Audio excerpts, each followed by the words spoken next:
Another season of anticlimax? Maybe so. But Terry Venables hasn't abandoned hope or any of his principles. The Tottenham battle cry, we go all out for the title. Despite the goals of Gary Lineker and the general fluency of their play, Spurs have failed to respond when it really matters. For Lineker and co, that must change today. Dave Stringer's position is a similar one at Norwich. Out of the cups, but not out of touch in the Championship. They normally respond on the match. Robert Fleck especially, called up to the Scotland World Cup squad. His screen tests are always impressive. Freeman crossing the ball in. Sound was shadowing Fleck well. There's Fleck again! A terrific goal for Norwich! Fleck again, might try something from long range. Nope. Oh, can try it from short range! Robert Fleck! Yes, good afternoon from White Hart Lane for the only match in London this weekend. 24 hours ago, the pitch was unplayable, but it's recovered remarkably well. Now, the other good news is that Paul Gascoigne is back for Spurs. Good news for Spurs, they haven't won for 5 games without him. Charismatic, enigmatic, a super showman with a questionable temperament, the new pin-up boy of White Hart Lane. You'll remember the old one.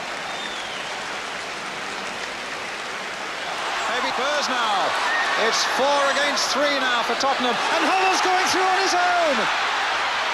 Oh, it's in, a superb goal by Hoddle. And I'm delighted to say that Glenn Hoddle has flown from Monaco to be with us this afternoon. Glenn, are you a great admirer of Paul Gascoigne? Obviously, yes. The lad's got a lot of talent, and I think he's starting to show it. He's took a little bit of a while to settle in here, but it's the sort of club that he can shine, and obviously he has got a lot of talent, and it's up to Terry to get it out of him. Now, what we can do now is see the injury on New Year's Day against Coventry that cost him his place in the Tottenham side for the past 5 games, in which time they've gone out of the 2 major cup competitions, and what you've got to say, you know, is just a petulant act there. He's obviously broken his arm. He's obviously been tightly marked there, and just a bit of frustration crept in there, and he turned around and whacked him. He's playing today, as you can probably see there, Glenn, with a very light plaster cast on that arm. But as I say, it's hard. His critics say that it's cost Spurs 2 places in the 2 cup competitions, and that is one of the big question marks about him. Well, obviously, when the injury happened, he didn't know that was going to take place, but it's obviously jeopardised their chances of getting through, and as it happens, you know, the two cups have gone out of their grasp. Obviously, a player of his talent, and the team, I think, rely on him so much at the moment. For him to be out that length of time was a disaster for them. OK, well, we're looking forward to a good game this afternoon. 2 teams who have got a good passing game. Their technique will be examined a little bit. It's quite blustery out there. As we join our match commentators, Ron Atkinson and Alan Parry. Thank you, Elton. Certainly very windy up here, high above the pitch. Good afternoon from Ron and I. He's the one with the suntan. Let's have a look at the teams straight away. First, Tottenham Hotspur, Erik Torsved in goal. Number 2, Chris Hughton. 3, Pat van den Hauwe. 4, John Polston. 5, David Howells. The captain, Gary Mabbott, at 6. 7, Paul Walsh. 8, a welcome back to Paul Gascoigne. 9, Naeem. At 10, Gary Lineker. 11, Steve Sedgley. And that's how they play. Tottenham reverting to a 4-4-2 formation today after using the sweeper system recently. Paul Walsh preferred up front to Paul Stewart. Norwich City, a familiar lineup. Brian Gunn in goal. At 2, Ian Culverhouse. 3, Mark Bowen. 4, Tim Sherwood. 5, Andy Linnigan. 6, Andy Townsend. 7, Dale Gordon. 8, Robert Fleck. 9, Robert Rosario. 10 is Ian Crook. 11, David Phillips. Norwich play a conventional 4-4-2. The only change from recent games for them, Tim Sherwood at centre-back for skipper Ian Butterworth, who's suffering from a virus. Let's have a look at the substitutes today. Paul Moran and the experienced Paul Allen on the bench for Tottenham. Dean Coney and Jeremy Goss for Norwich City. And today's referee is John Martin from Alton in Hampshire. Well, for both teams, this could be the turning point of the season. They're both out of the FA Cup and the Littlewoods Cup. They both Still talking about playing a part in the championship race, but the talking has to stop and the action has to start if those hopes are to be realised. Spurs 10th in the table, Norwich currently 8th, but whichever side wins today, they will climb to 5th in the First Division.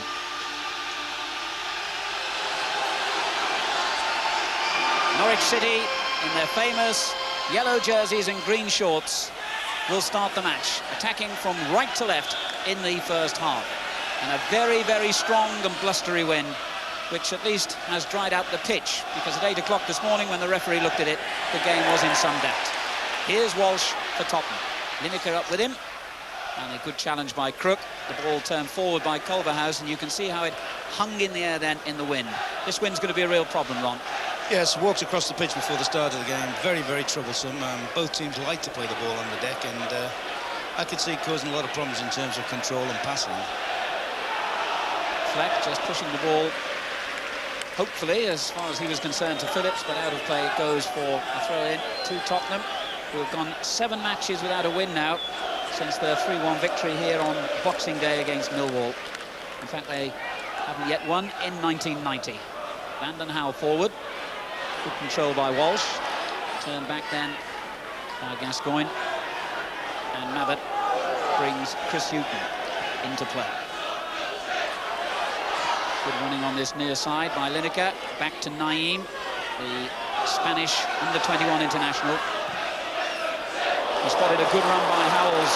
Lineker's in the middle for him as well, and he looked for him, and he finds Lineker. The challenge by Linnigan was vital. Otherwise, Lineker would have had a free shot on target. Good play by Naeem to set Howells free on the right then. And the cross from young David Howells was pinpoint accurate. Pulled back behind the defender to Lineker. But then Linnigan got the challenge in.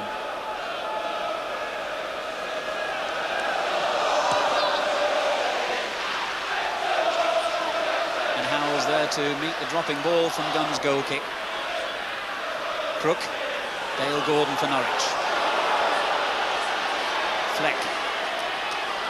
Naeem picks up the loose ball. And a first-time ball for Lineker to chase. But Gunn read the danger. I think that's going to be vital for Norwich, Alan. The fact that Linnigan has got great pace and he's facing one of the quickest strikers in the game, Gary Lineker. They're going to be very reliant upon his recovery pace there. And also seeing young Sherwood through the early part of the game. Norwich City are on a disappointing run themselves. They'd won 4 in a row before Christmas, but since their match on Boxing Day, they've won only 2 of their last 10 games. So both these teams really needing to affect a change of fortunes in the new year.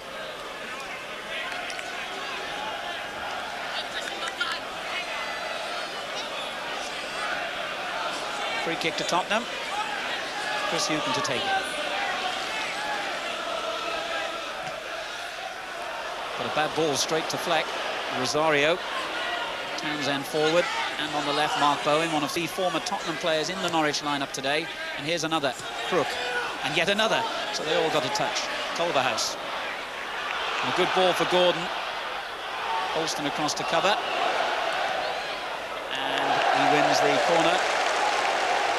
Actually, Gordon's set off in a very unusual position. Rather than playing in an out-and-out flank position, it looks as if they're going to use him in a free roll just somewhere behind the strikers, behind the Rosario and Fleck. Never seen him do that before, Alan. Linnigan forward for the corner on the near post. Torsved just got his fist to it. Phillips turns it back, and it's a lovely ball for Gordon. And a good header as well. Townsend met it on the near post, and the ball deflected behind, and Norwich win their second corner in quick succession. I think he'd be disappointed he didn't score there. He's made a superb run at the front post as Townsend, and okay, I think it was Gascoigne got the recovery header on it, but I think Townsend should well have scored there. Again towards Rosario. Torsved was right behind him, and his handling was immaculate. Eric Torsved will be anxious to play well today. It seems he produces some of his least impressive performances for televised matches. It was a tremendous kick aided by the wind, headed away by Linnigan, but the ball turned back straight to Lineker, and now Sedgley! What a good effort that was by Steve Sedgley. Recently scored his first goal for Tottenham against Nottingham Forest in the Littlewoods Cup. and was very close to target then. Lovely little layoff to him, and the shot had some power.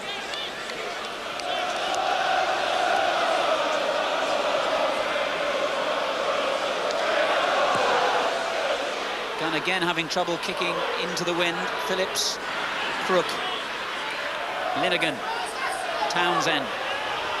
And this is the young player, Tim Sherwood, who'll be 21, in fact, on Tuesday. Big week for him.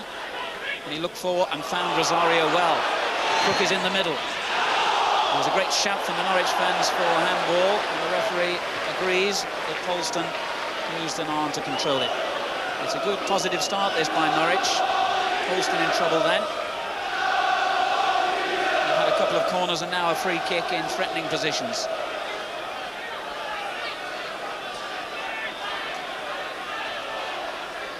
Bowen will take the kick. A lot of movement inside the Spurs penalty area as well. And a poor kick.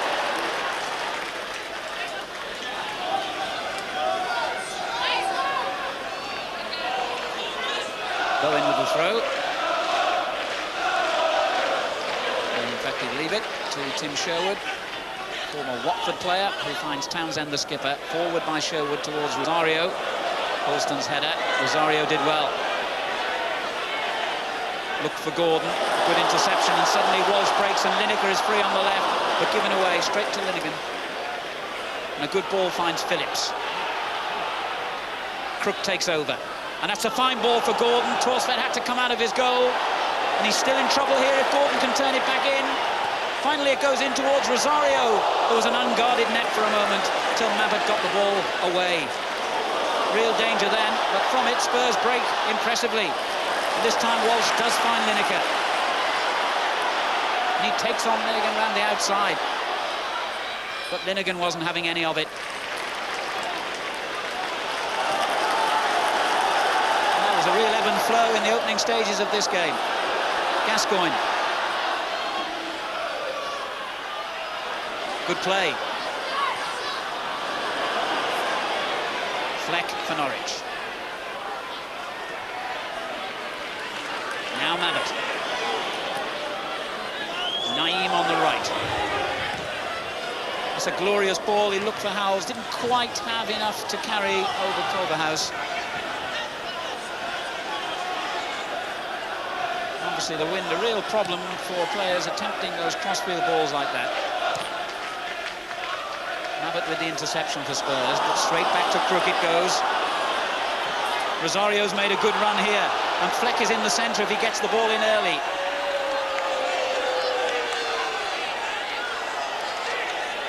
Bowen let it run on, and a good little ball by Crook. Bowen is there, Torsfeld out. Fleck, oh, that's a good effort by Fleck. Vandenhauwe got it clear, now Polston. Gascoigne, great play by Gascoigne. But Spurs go under real threat then. This is Naeem. Walsh. Lineker. Good play by Lineker. This time Gunn has to race from his goal.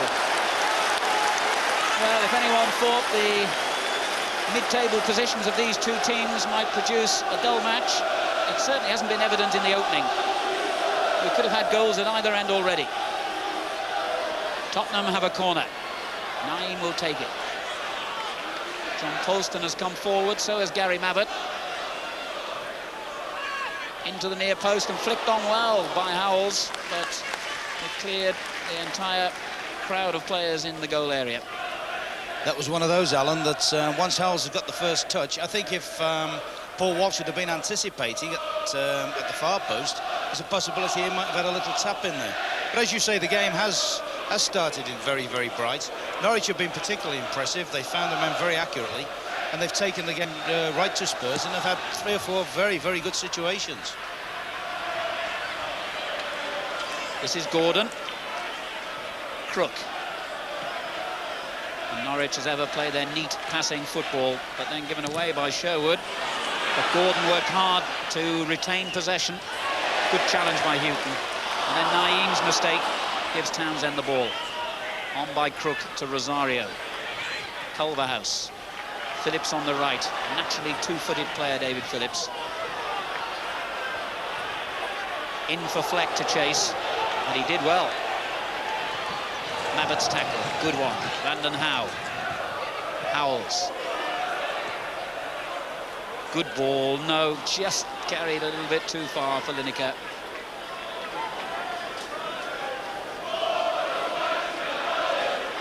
Now Townsend.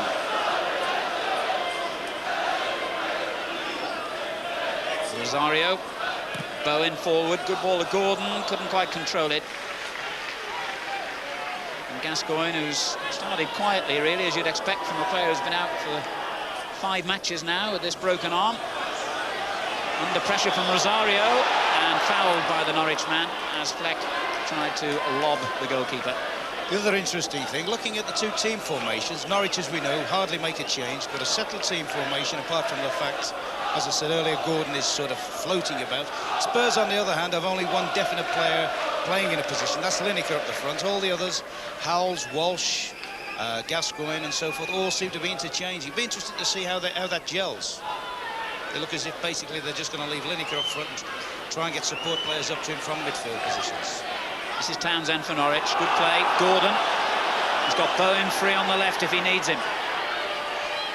And he opts for Townsend. Well, that was fine covering play by Vanden Hauwe, because Fleck was right behind him in a dangerous position.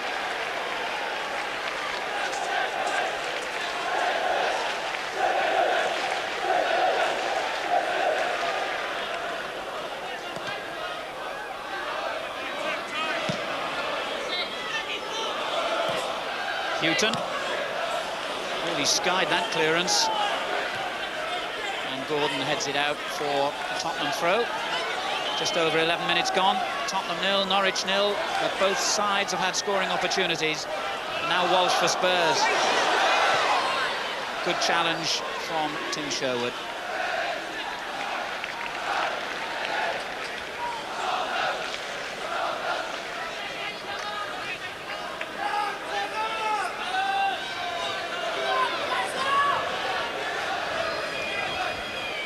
See the wind blowing Gunn's jersey then. Nightmare conditions for all players, but particularly for goalkeepers, I would think. Rosario won it well for Norwich, and that's a good ball. Gordon to Bowen. Back to Gordon. And Bowen again on the end of it, but he's offside. That would be a typical Norwich break, wouldn't it? Bowen's never afraid to step forward and go all the way, as he showed earlier when he almost scored. What it does do, however, it does leave a big space at the back of him in the defence, and I think that's somewhere Lineker will look to try and exploit for Tottenham.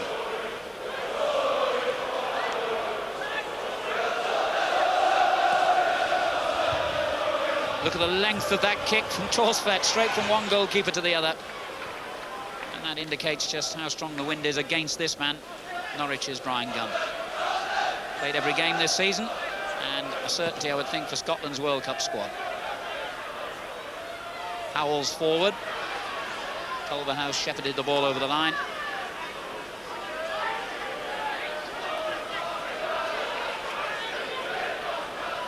Terry Venables obviously anxious about Tottenham's recent form, having gone out of both the cup competitions in a short space of time.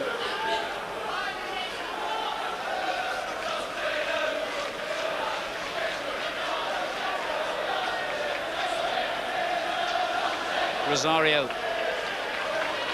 Naeem picks up the loose ball, and now Houghton for Spurs. Naeem again. That's a good ball for Walsh. Howells with him. Vanden Hauwe in support. 8 is Gascoigne. And the crowd appreciating Tottenham's football. Walsh. Walsh allowed to run a long way with the ball, but then disappointed, giving it straight to Crook. And Tottenham neatly play their way, or rather Norwich, out of a problem spot. Bowen. Crook.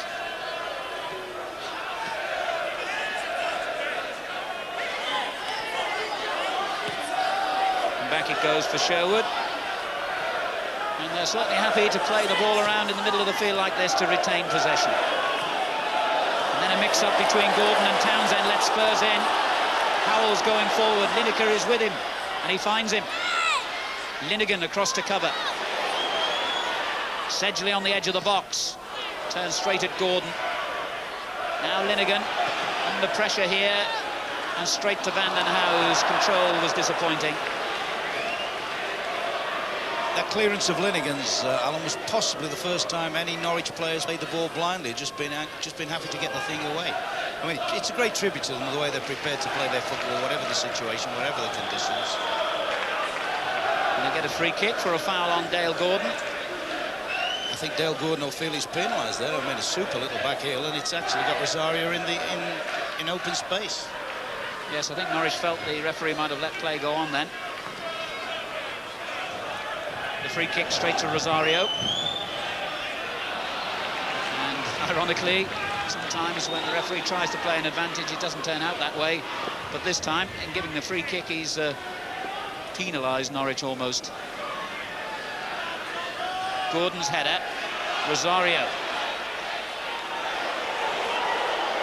Crook takes over. He can hit the ball from the long range, but instead he finds Bowen. And Mark Bowen knew that he had no hope of keeping that ball in play.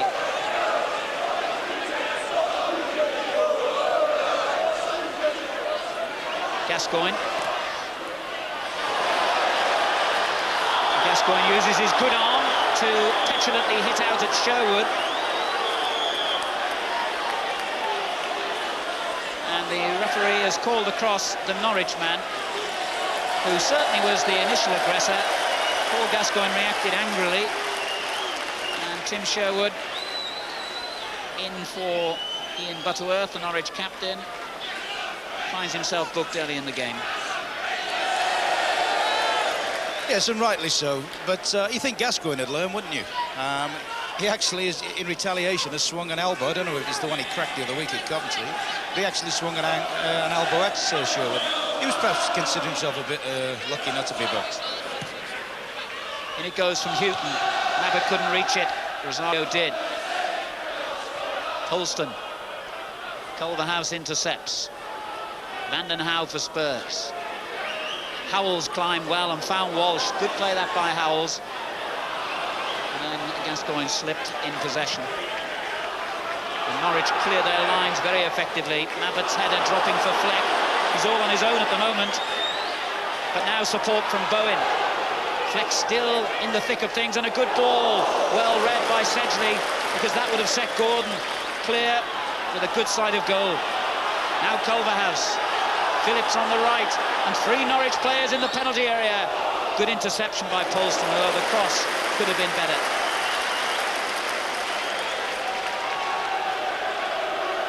Phillips with the throw.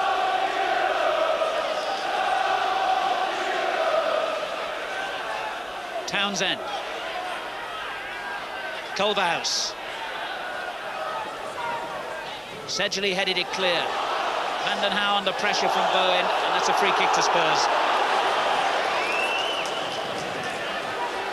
Pat Van den Hau, the former Everton and Birmingham man, with, of course, a reputation himself for being one of the hard men of the game, on the receiving end that time.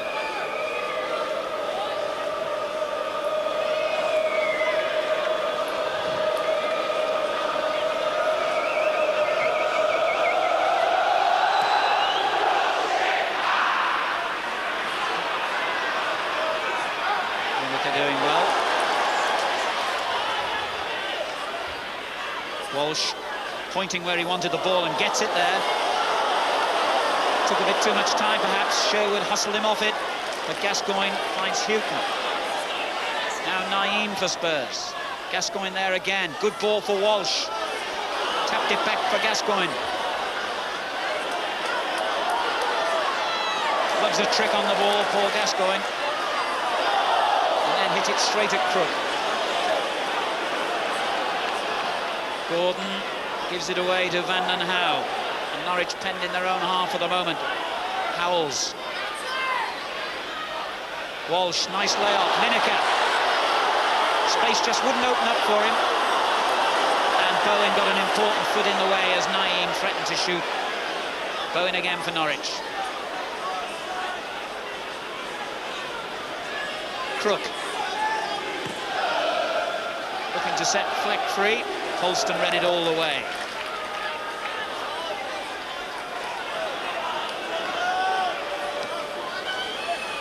Naeem.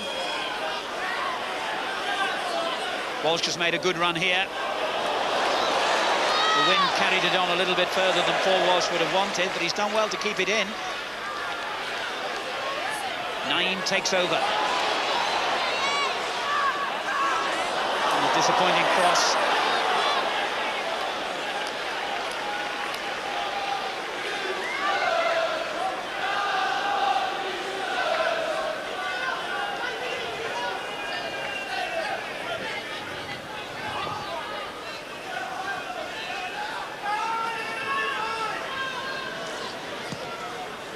Gunn getting a little more distance on his kick now, seems to be getting the measure of this win. Phillips off the Van den Houw for a Norwich throw.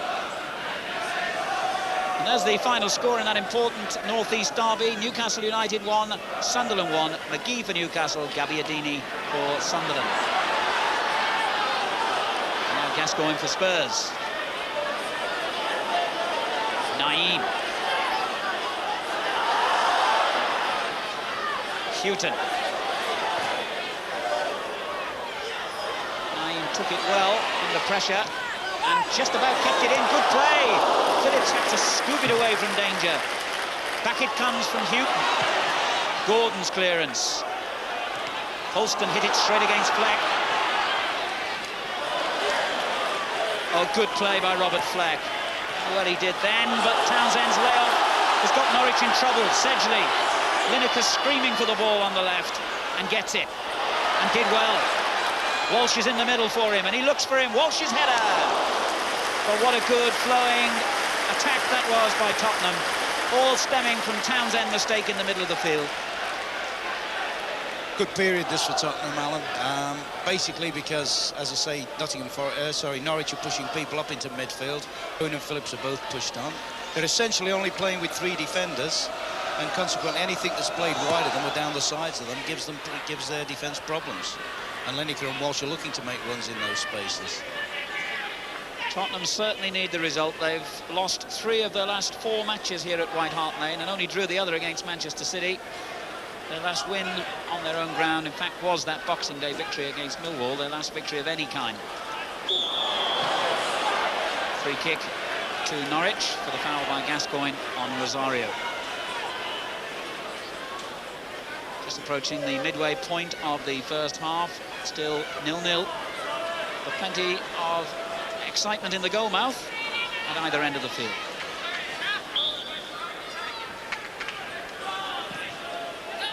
Good looking free kick towards Rosario. Never got it away. Now Naeem straight to Bowen.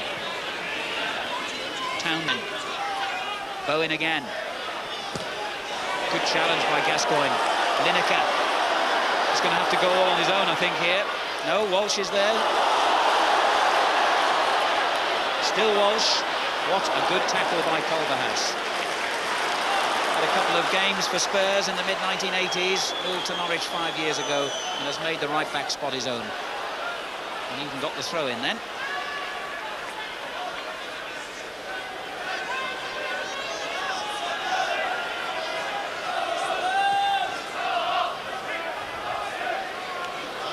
Holston's header. Walsh. Gordon now for Norwich. Phillips. Rather a wild effort by David Phillips, who scored in the 2-2 draw when these sides met at Carrow Road back in September.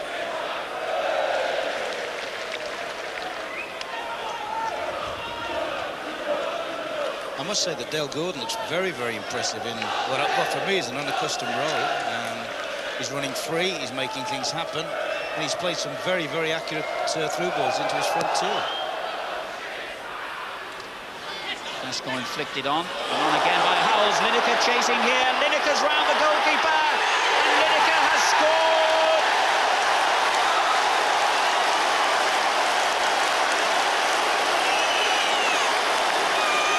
Gary Lineker gets his 16th goal of the season against the team that enabled him to open his account as a Spurs player, and that was vintage Lineker.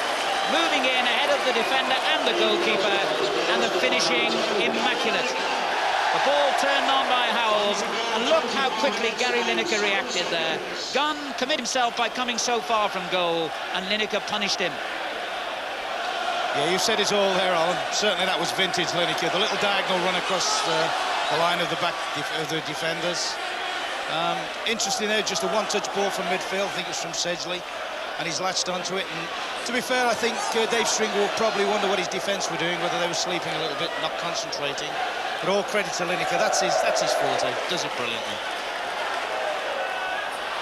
Spurs leading 1-0 then. The goal coming in the 24th minute. Houghton with a good ball as well for Walsh. Couldn't quite control it, but was close.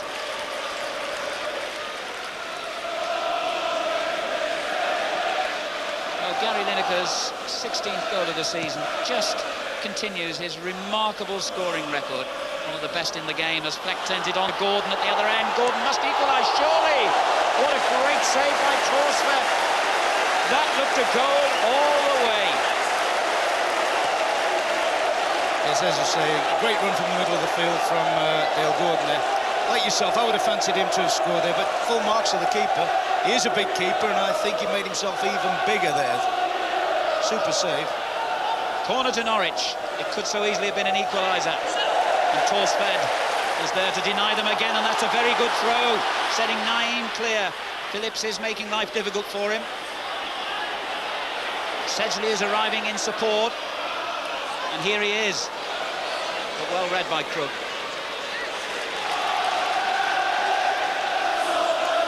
And the roars around White Hart Lane, something I haven't heard for quite some time here during Tottenham's recent disappointing spell. Fleck, Townsend, good challenge though by Howells. Back it comes from Bowen. Landon Howe underneath it, straight to Townsend though. Crook.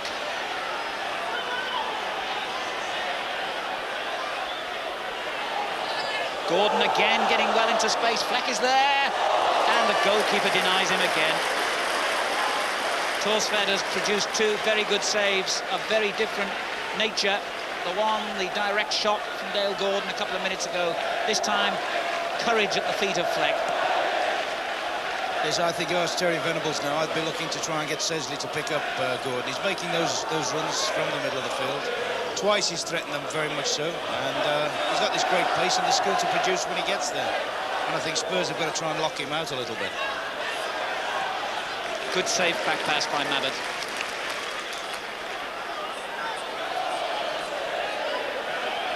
Gascoigne. Given away, and he was very fortunate to get it back from Phillips. Lineker.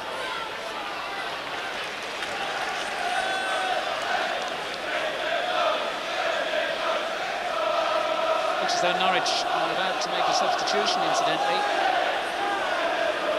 In Coney. And I think Robert Rosario picked up an injury in the previous Norwich attack, and he limps off. He replaced by Coney, the former Fulham and Queen's Park Rangers striker, who's had only limited opportunities since joining Norwich City, but now has an excellent opportunity to make a name for himself. You understand Rosario has a calf injury. 9 for Spurs, who lead 1-0. Houghton.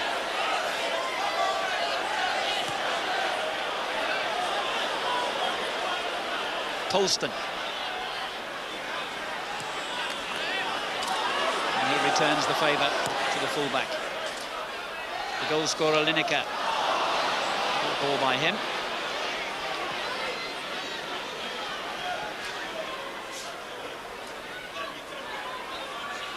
Again, just an example of Norwich and their desire and willingness to play the ball around. What a good ball that was. Bowen. Fleck. Phillips. Coney. Well, he could have made a dramatic introduction to the game, couldn't he?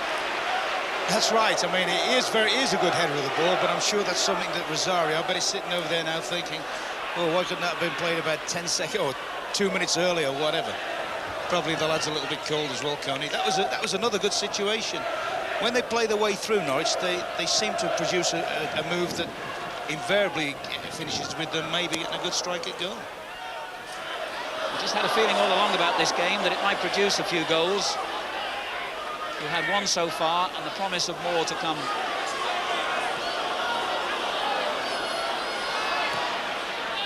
And here's the man who scored the lone goal so far, Gary Lineker. Vanden Hauwe hugging the left touchline. Gascoigne. Sedgley.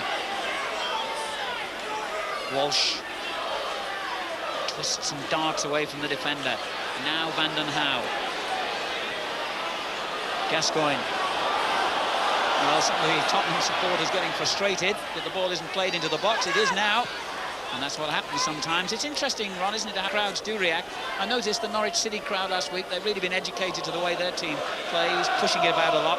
Other supporters around the country want to see the team play forward more quickly. Yeah, that's right. They do like excitement. I mean, I'm watching the game here and thinking what a very, very good technical game it is, but I can appreciate sometimes a fan's frustration. He wants to, in his own words, see things happening.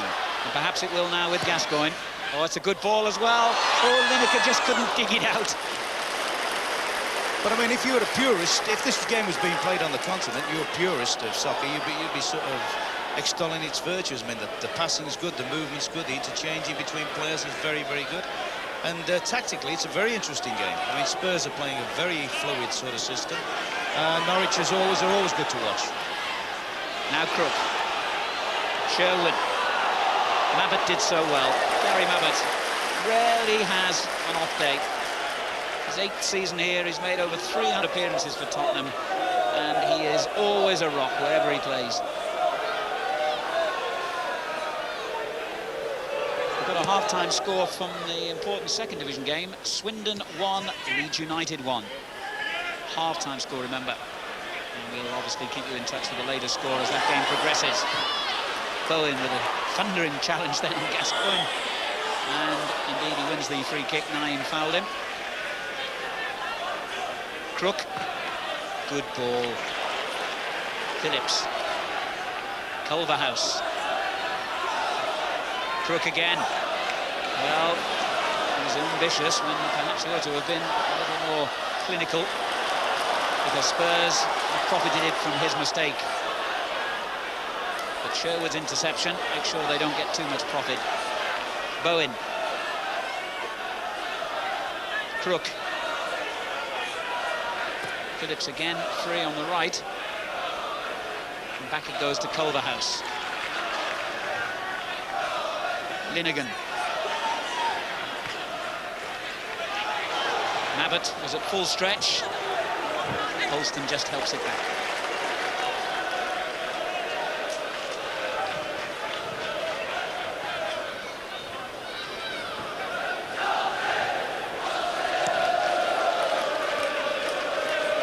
Linnigan right underneath the goal kick. Sherwood.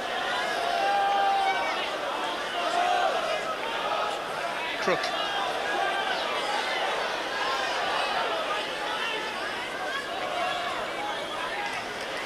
They get so many touches on the ball, all these Norwich City players. That, I'm sure, contributes to their comfort in possession, because all their players really look as though they love having possession of the ball. Not a good kick, though, by their goalkeeper. Straight to Vanden Hauwe. Gascoigne is beaten, though, by Gordon. Crook. Phillips is always finding space for himself out on that right flank. He's done well here, but not with the through ball.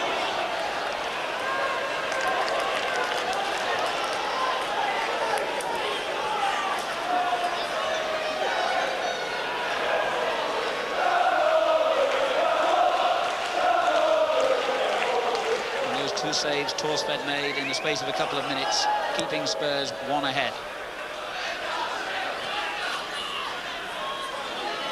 Naim. Gascoigne. Taking time to settle back into the pace of things again.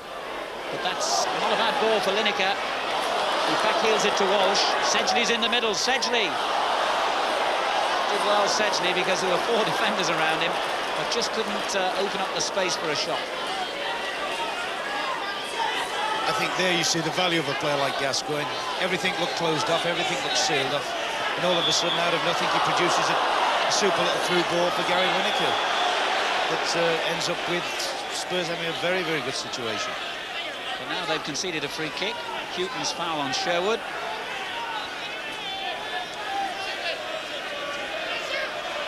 Yeah, they've got a smashing little free kick from here that invariably gets Bowen in.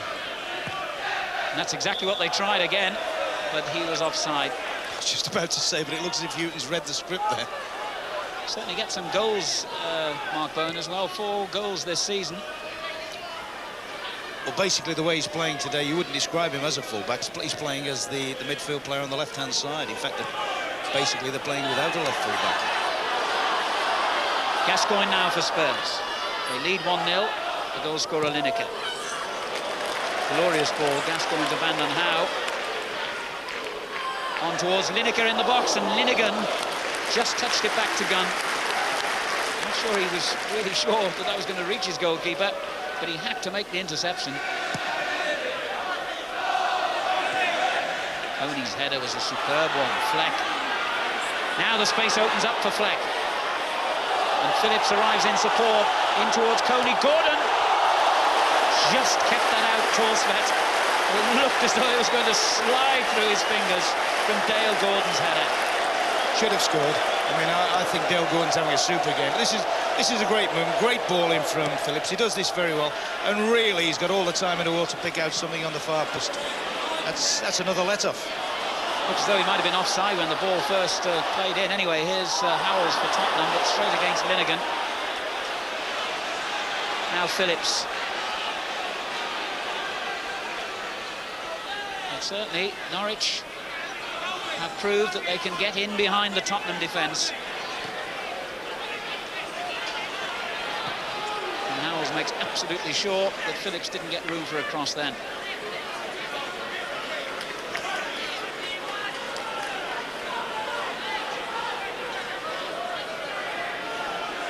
Fleck. In towards Coney. The goalkeeper didn't know where it was. And Coney, I think, got a thump in the face as he went up for that. I think he's all right. Let's see what happened here. The ball played in into that no-man's land between goalkeeper and forward, and he certainly got it right on the chin. Frank Bruno would have been pleased with that.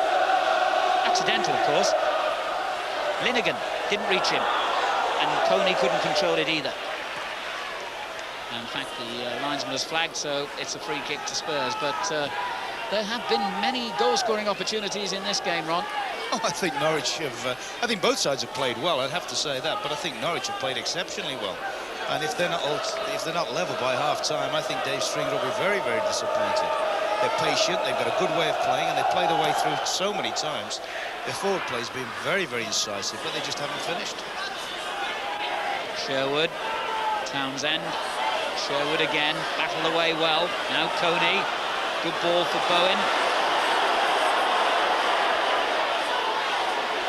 And still Bowen, good tackle by Mabbutt. Sherwood. Fleck rather, turn back to Bowen. Fleck is offside. Tottenham held their ground well then. And there's an injury as well in the centre. I think it's Naeem, is it?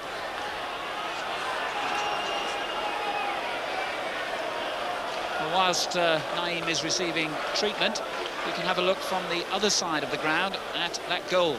Turned on by Howells, a lovely little ball, but Lineker's awareness of danger and pace really produced the goal.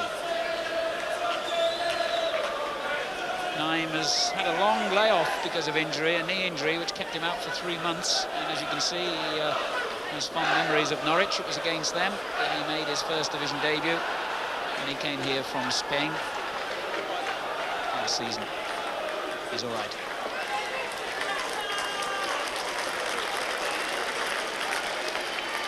A little over 5 minutes of the first half remaining. Only 1 goal, and that's surprising because there have been chances at both ends.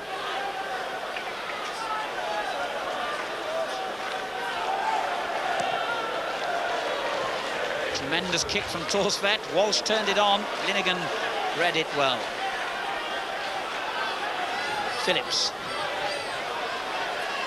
And one back by Spurs with Gascoigne.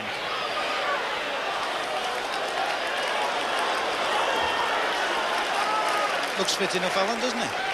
Yes, they were saying that he's certainly kept himself fit, even though he's not been able to obviously play during the spell he's been out with that broken arm.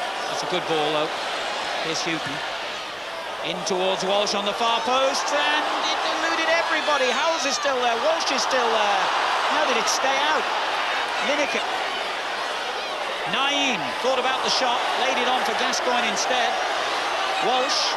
A claim for handball against Crook. Walsh battling away and has done well. Terrific stuff. Gascoigne now. In from Van den Hauwe. And Gunn anticipated the danger. All that pressure, really, because the goalkeeper didn't come up, pick up the bread and butter cross. I mean, he should have swallowed the cross, really. And he got his defenders. They were looking for him to come, and he's got them into all sorts of problems. Now Townsend. This is Crook. Oof, it nearly reached, in fact it does reach Bowen, and in first time. He was looking for Coney in the centre, but overhit the cross. 4 minutes to half-time, and Torsvet has been one of the men responsible for ensuring that Tottenham are holding on to that 24th minute lead. Another terrific kick as well. Linnigan had to read it well. Here's Lineker. Brings Houghton into play.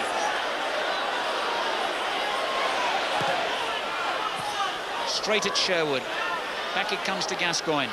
Now Naeem. Gascoigne again. Walsh. Gascoigne. Walsh. Good play. Walsh still. The shot was always going wide. But Gascoigne and Walsh combined superbly. It's funny, you get, as I say, it's a very technical game, some good passing, but every time either Gascoigne or Walsh gets it, there's always that little bit of expectancy, isn't there? Either one of them will do a trick. Walsh is a puzzle, obviously he's a puzzle to all the managers he's played for, but certainly why he hasn't achieved more with his ability, he really can't say. Coney, Van den Hauwe, Polston. It's a good ball by Polston. Lineker, Sedgley going on the overlap. Good play by Culverhouse, though.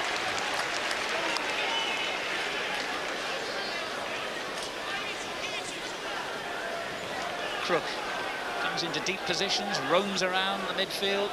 Very useful player. And that had gone out of play. There's a bit of speculation about Crook. Indeed, I'm led to understand that he may well be moving from Norwich very soon. It's said that Coventry City have prepared a big bid which has been accepted. Here's Walsh. Linnigan makes the interception. 2 minutes to go to half-time. Sherwood for Norwich. Bowen. Here's Crook again. Fleck. Yes, great play. Good tackle again by Mabbutt. Well, tackling is an underrated part of the game, but Mabbutt showed it superbly then, and now Walsh, and now Gascoigne. He wants to do it all, Gaza. What a character, what an entertainer. And the fans love him. He might drive his manager mad occasionally, but there's nobody who pays their money to come and watch him who are disappointed.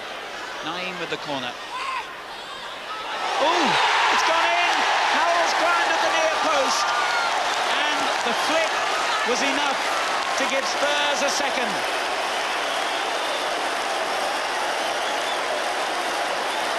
Naeem with a well-practiced corner. Howells climbed between Gordon and Linnigan, and the header deceived Gunn. On the stroke of half-time, Howells has made it 2-0. Well, I think Brian Gunn will have to hold his hand up to that one a little bit. Fair enough. Maybe expected Dale Gordon to win the header at the front post before Howells got in, but... But hold on, Ron. Here's Fleck at the other end. And again, Torsvet held onto the ball when anything else would surely have led to a goal, because Dale Gordon was bearing down on him, and Torsvedt's handling spot on. It's amazing, really. Spurs have probably had 2 good chances and 2 half chances. I would put Norwich down at maybe half a dozen very good chances, and there they are, 2-0 down. And there, in fact, is the half-time whistle, and I would definitely agree with that. Norwich, for all their pressure and their goal-scoring opportunities, go off goalless. David Howells giving Spurs the perfect platform to go in at half-time. They lead by 2-0, but they've got Erik Torsvedt to thank for that nil on the scoreline under Norwich City's name. Terrific half then, lots more action to come here on the match. Join us again after the break.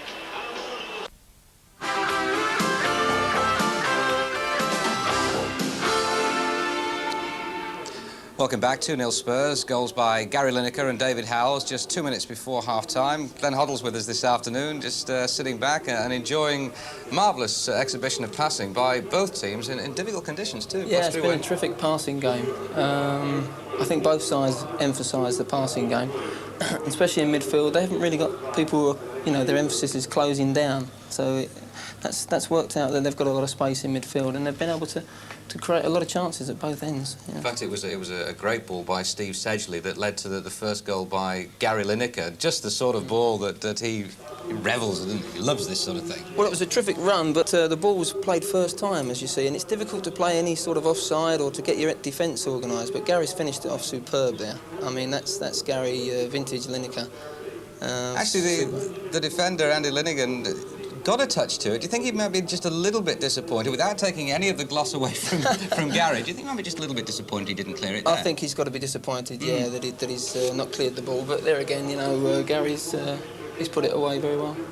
Now, Norwich have had their moments. In fact, they've looked like scoring. But for Erik Torsvedt, they surely would have done. He's had some embarrassing moments on live TV, Glenn, I can tell you, but this certainly wasn't one of them, was it? Well, he certainly made up for that today. Gordon gets through, shrugs off Chris Hughton, and look at that for a save. He stood his ground, and he's managed to parry it away. It's a terrific save. I mean, you know what it's like to go to a foreign country. You're obviously going to have teething problems. He seems to have settled. I think he has settled, yeah. It's important that you have a good goalkeeper, you know, as a basis, and I think he's settled down. He's proving that today. Now, Eve, as an ex-Spurs man, you must agree, Glenn, that Norwich do not deserve to be 2 goals down at half-time in this match. No, they're not at all. I mean, they've played some terrific football and they've created some good chances. And although the goal, really, the second goal for Spurs, Howells' goal here, was quite simple after all the chances that have gone in the game, it ends up... you know, Norwich have slept a little bit, and the goalkeeper should have maybe come for that. But Ron Atkinson thought it was down to Brian Gunn. You go along with that then, would you? Well, I think the ball wasn't whipped in quickly. The ball was just flighted up, and it gave him time to come. But you know, Howells is there. That's his job to get on the ends of things like that, and he's just flicked it in. Are you impressed, by the way, with Ian Crook, who we think is probably going to move to Coventry for about £750,000 shortly? Because you played with him here, because he was at Tottenham before he went to Norwich. Yes, Ian started in the first team when I was playing, and I've always been impressed with his ability. He's got a tremendous passing ability and his vision, and I think he's learning now when to play the right ball and when to keep it simple.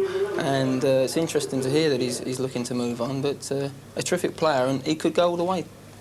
We have some goals to impress you at the end of the programme, the ones from the First Division yesterday. Only 5 First Division matches played. The North West derbies on Merseyside and in Manchester. Now, how about this, Glenn, for the goal of yesterday? This is a Glenn Hoddle special for me. Ian Brightwell of City. What a beauty. Join us again after the break.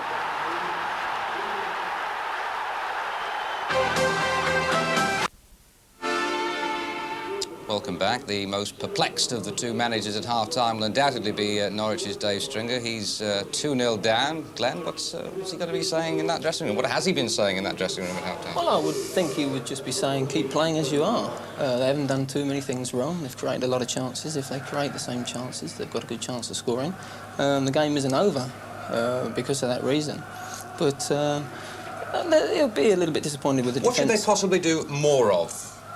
Is it possible to determine? Well, I think they've got to be... I think Mark Bowen from left side's been getting in. He's got to continue to do that. They've always looked dangerous from that situation. So hopefully they might be able to do it this half. Glenn, I just have to stop you there because we are actually just going to go down to the tunnel area now and hear from the Tottenham manager, Terry Venables, with Tony Francis. Spurs season was over. You still think he can win the title? I didn't say that. I just said we've got to try and get as far up that league as we can, and that's all we can strive for. You were 2-0 up, weren't you, in the first match against Norwich? You won't need reminding. Well, that was then. It's a different day today, hopefully. Thank you very much indeed. Thank you. Just restarted. The ball back to Torsvedt in the Tottenham goal. Linegan's header, Gascoigne. Houghton forward, Lineker in a good position again here. Sherwood denied him, but to foul him, no, says the referee. Lineker really doing well to keep the ball. And then Bowen took it off him. What a good, neat player Mark Bowen is. Just seen something there that Mark Bowen does. I'm always amazed. I think he plays more back passes with his right foot to his own keeper than any player in the country. I've seen him play some, what I would call, very high-risk back passes, and yet I've never seen him caught out with it at all. Well, I think there's a feeling around White Hart Lane that Norwich were very unlucky to go in 2 goals adrift at half-time. They've lost 5 of their last 6 away games. They haven't won away since they won at Nottingham Forest back on December the 9th. If they get an early goal in this second half, they're right back in this game. And here's Fleck to Gordon, but Van den Hau's interception. And the ball nicked off the toes of Bowen by Naeem. He was a bit lucky then, Naeem. I'm sure he didn't intend that. Walsh for Spurs. Good ball for Lineker. It's got to be free. Gary Lineker kills Norwich off, surely, in the 2nd minute of the second half. And what a superb goal it was. Clinically simple. Gary Lineker's 2nd of the game, his 17th of the season. What a through ball run by Paul Walsh. Alan, basically a carbon copy of the first goal. And I would ask, and I'm sure Dave String will ask, where was Andy Linnigan? He's got the spare role at the back. The other 2 boys, Butterworth and Sherwood, are doing the marking job. And he is actually trying to step up on Lineker. Well, Norwich have been rocked now as Crook plays it in, looking for Fleck. What a start to the second half, and Tottenham get a goal either side of the interval, and that set them up to play their football now. They can relax, they'll be confident on the ball, they'll push it about. We'll see all the tricks, I'm sure, from Gascoigne now and from Lineker and the rest. Tottenham have got the perfect platform now to produce one of their best displays of the season. And it's long overdue, but Gary Lineker is one man whose form has shone like a beacon throughout all Spurs problems. I think what also must be reassuring from the England point of view is, and I think you said it all, he basically hadn't even struck his shot, and you said he must score here. And he's still got plenty to do then, Alan. And that's the mark of a confident striker. Here's Gascoigne. Good ball. Lineker again deceives the marker, but Culverhouse, the second covering player, did well for Norwich. But then gives it straight to Gascoigne. Oh yes, lovely ball. Howells. Dangerous shot that along the ground. Gunn dealt with it well. David Howells, incidentally, the goal he scored just before half-time was his 5th of the season. Identical to one I saw him score against Manchester City here a few weeks back. And here he is again.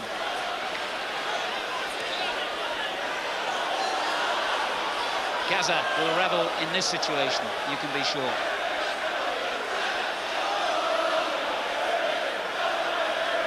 So Spurs, after 7 matches without a win, and having lost 3 of their last 4 at White Hart Lane, now find themselves 3-0 ahead, less than 5 minutes into the second half, against the Norwich team, which finished 4th in the First Division last season. It will be a massive sigh of relief to all concerned at White Hart Lane, and Lineker now looking for the hat-trick, of course. Denied his time by Linnigan.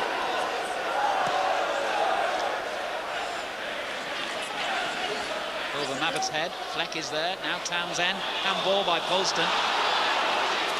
It's a dangerous place to be so rash, really, by the youngster, John Polston, enjoying his longest run in Spurs' first team at the moment.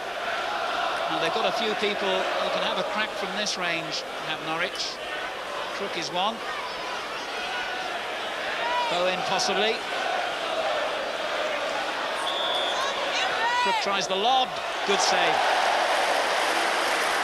If Erik Thorstvedt has been embarrassed by some of his televised performances, he can look back with pride on what he's achieved so far today. Over the wall, but beautifully handled again. Now Gascoigne roaming around, looking for the ball all the time. Here's Walsh, whose part in Lineker's second goal was very significant. Good little turn. Sherwood still biting at his ankles, though. Mabbott to the rescue again for Spurs. Bowen. There aren't many better left-backs in the First Division than this lad, surely. That was offside against Walsh. Well, we can see Lineker's second, Tottenham's third goal from the other side of the pitch. Look at the accuracy of that ball from Walsh. And once you ask Gary Lineker to chase like that, you know a goal is going to come on the end of it. He took it up to the goalkeeper cheekily and dispatched it home. But that highlights very much, doesn't it? Where was the spare man? That's the space he's supposed to kill off. Bowen for Norwich, really rocked by that goal. Can they get back? They played so well, with so little reward.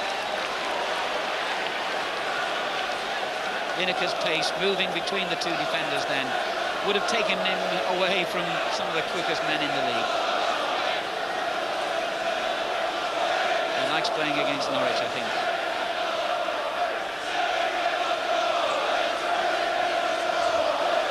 And that ball actually didn't cross the line when it was attempted to be thrown in by Houghton down there. Experienced Chrissy Houghton, Tottenham's longest-serving player, 13 years at White Hart Lane.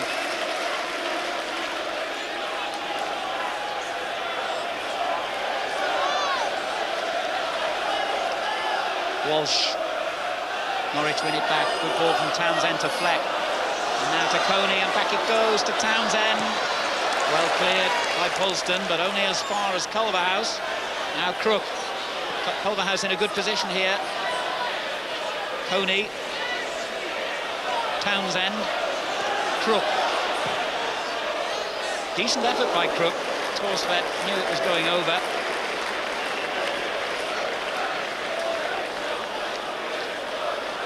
Gary Lineker, who, remember, will be playing a vital part in England's plans for the World Cup, has a scoring record that it's not exactly second to none, but throughout the world of football you won't find a more consistent record than that at the highest level.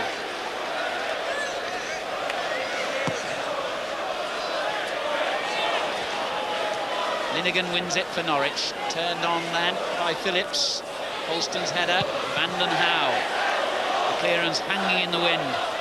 Bowen wins it back for Norwich. Good play, though, by Polston. Then Coney made it difficult for him. This is Houghton for Spurs. Given away to Townsend. Good play.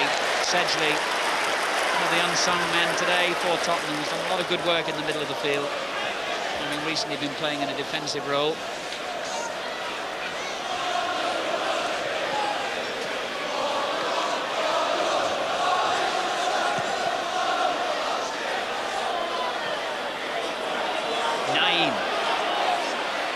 Walsh.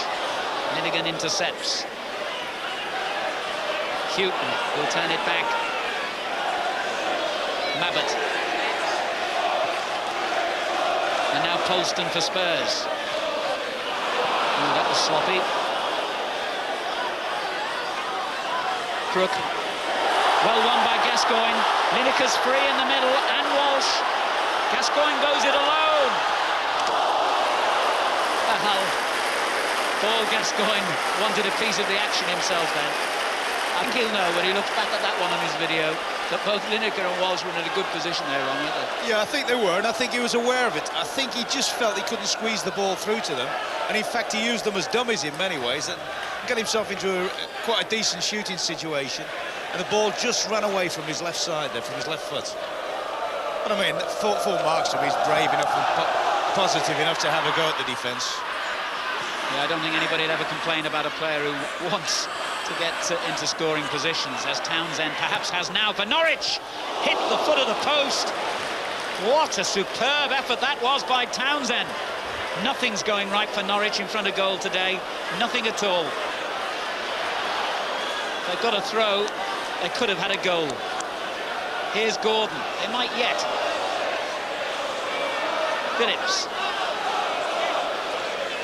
Townsend again. How unlucky he was, but how well he's done again here. And still Townsend, and now Gordon, and Townsend again. And thumped away by Van den Hauwe. No wonder Andy Townsend is frustrated.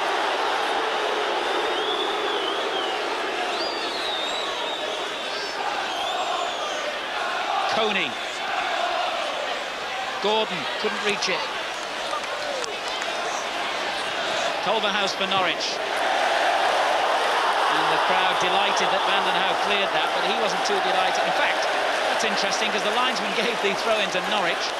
Van den Hauwe said something to him that you wouldn't really want to say on the Sabbath, and the referee reversed the decision and Tottenham get the throw. Lineker. It'll go back, I think, to Torsford. Via Mabbott.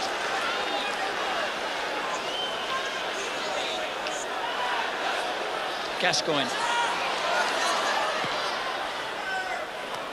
Lineker. Sorry, Howells, rather. Lineker's just ahead of him with Walsh.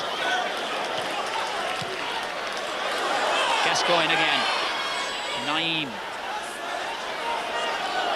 Gascoigne. Directing operations like a general. And really enjoying possession. Naeem. Walsh. Good stuff by Walsh. Van den Hauwe. Dangerous cross. Howells is on the end of it. Fisted away. Sedgley. Lineker couldn't reach it. But back it comes. Lineker won it for Sedgley. Away by Linnigan. Norwich under real pressure here. Terrific game it's become now. Mabbott's header. Spurs going for goals. Norwich going for goals. I don't think we've seen the other scoring in this game. Very entertaining, though not that back pass by Van den Hauwe. And we've only had 12 minutes of the second half. Houghton slices it out of play, but Ron, any scoreline you could imagine now. That's right. I mean, I think, as you said earlier, I think when Townsend hit that super left-foot shot, looks a goal all the way, hits the base of the post, and you say, well, hang on, is it our day? But I know we quite fancied Norwich to make a good comeback, didn't we, at half-time? And you just get the feeling if they could score, maybe from this set situation, Alan, then all is not lost. Yes, foul by Mabbott on Coney. Norwich push Linnigan and Sherwood up for the kick. Coney's there as well. Number 10, Crook, over the ball. 4 is Sherwood. Coney nearly reached it. And the referee, in fact, I think as Linnigan climbed in over Sedgley, decided that was a foul. Free kick to Tottenham. We can have a look at that lovely effort by Townsend. Look how far out he was here, the Norwich skipper. 25, 30 yards possibly. Thumped against the foot of the post.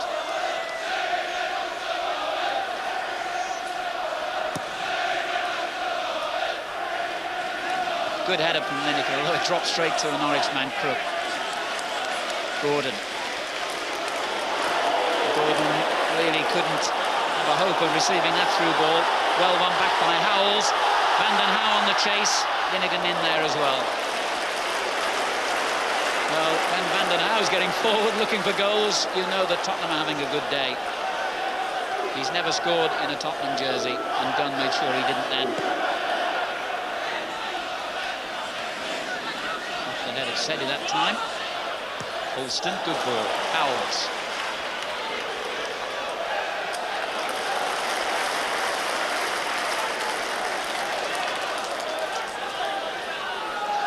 It looks at the moment as if Norwich have gone back to their more conventional style, with Gordon playing on the right-hand side of the midfield and Phillips switching across to the left wing or the left-hand side of midfield.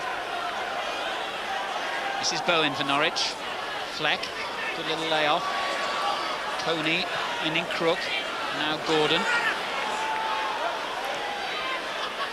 Crook again. Townsend. Crook. Opens up for the shot, perhaps. Gordon's there, Crook is there as well. And it was Naeem who got back to clean things up for Tottenham. An hour of the game gone. Tottenham Hotspur lead 3-0, and Gary Lineker has scored 2 of them.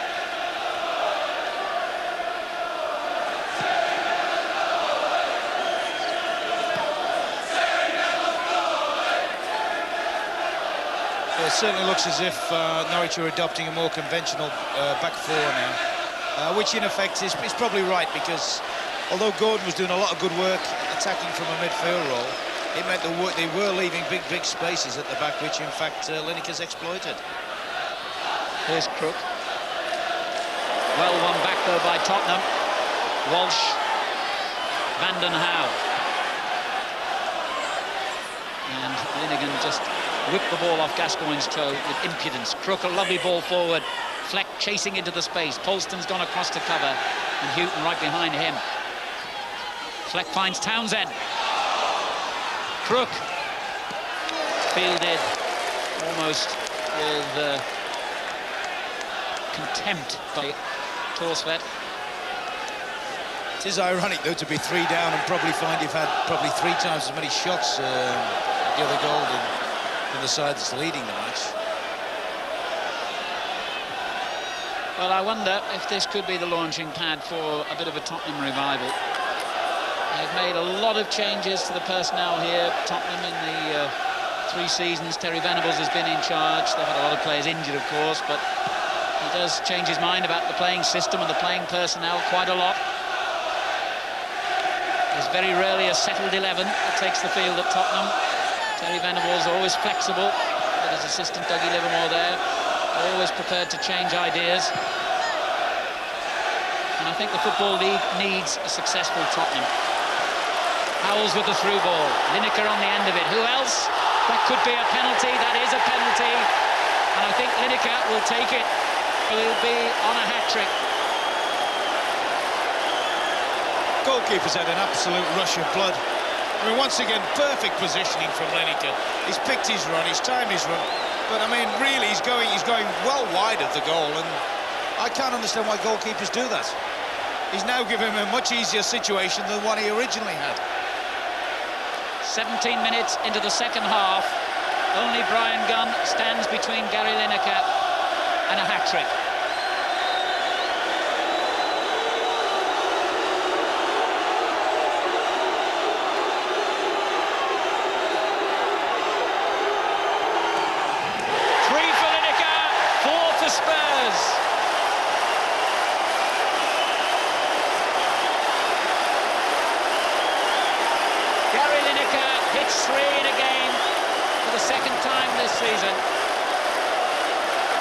Gunn was deceived to the extent that he went the wrong way.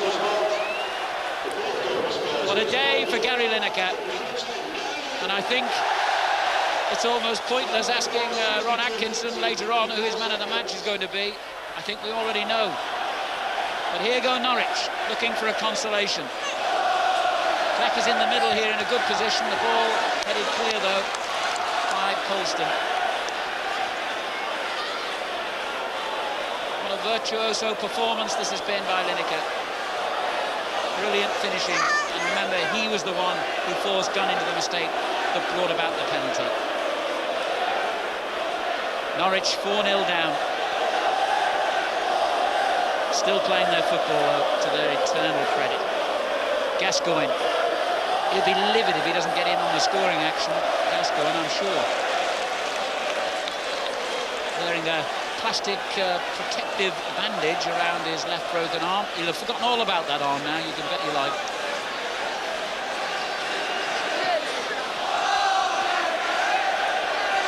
And the sound of Gary Lineker floating around White Hart Lane.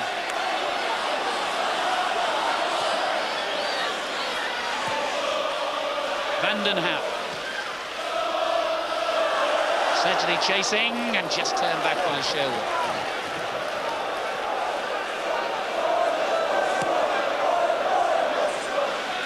Gunn's clearance was aimed at Coney, but didn't reach him. And Tottenham are back in possession again, and here goes Gascoigne. Good ball. Lineker. Naeem outside him. Good play by Naeem. Keep fits with ease. And will try to do so again, and does so again. Sliced clear by Sherwood. Gascoigne shot. Ooh, Lineker nearly turned that one in as well. Is there a more alive player in a penalty box than this man? It must be marvellous to have somebody in your side like that. That's nothing's safe when it's around the opposition penalty box. Getting back to Gascoigne, I'd say this is probably the best game I've ever seen him play, Alan. He's played entertainingly, he's worked hard, and he's played very, very sensible. And the quality of his passes have been tremendous. He's a lovely lad as well, Paul Gascoigne. He enjoys this reputation as a bit of a clown at times, but he's got a heart of gold. He is mad, there's no question about that. His best friend would tell you that. But he's a smashing player and a smashing lad. Just hope he learns. The little incident in the first half, when he got involved in that little flare-up with his injured elbow, if you like. I mean, he could well on another day have found himself in the bath very early. Yes, it's true. Lineker's header, away by Culverhouse. Naeem. Here's Gaza. Looking for a little trick. Lineker. Turned on towards Walsh. Sherwood did well then. Mabbott came off his head. Polster will shepherd it back. We're praising Tottenham here, rightly so, because they lead by 4-0. But we mustn't overlook the part that Norwich City have played in this game. They're very unlucky not to have some kind of a mark on the scoreline. They've played lovely football throughout. They have been carved apart at times. And Torsved here has stopped them from getting a couple of certain goals. But Norwich City are a team I would always pay to go and watch. Townsend. Sedgley wins it back. Good play by Crook, but brought down by Gascoigne. If you'd pay to watch them, Alan, there must be good value for money. Listen, Atkinson, no one has seen your wallet for some seasons, so, you know, steer clear of that particular one. I think when you're talking about good football, though, I think you've got to hand it to Terry Venables by the very nature of his selection here.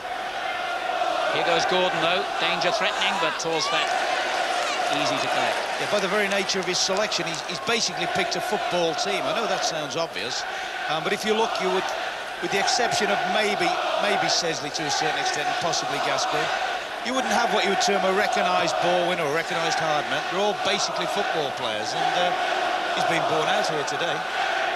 Certainly has.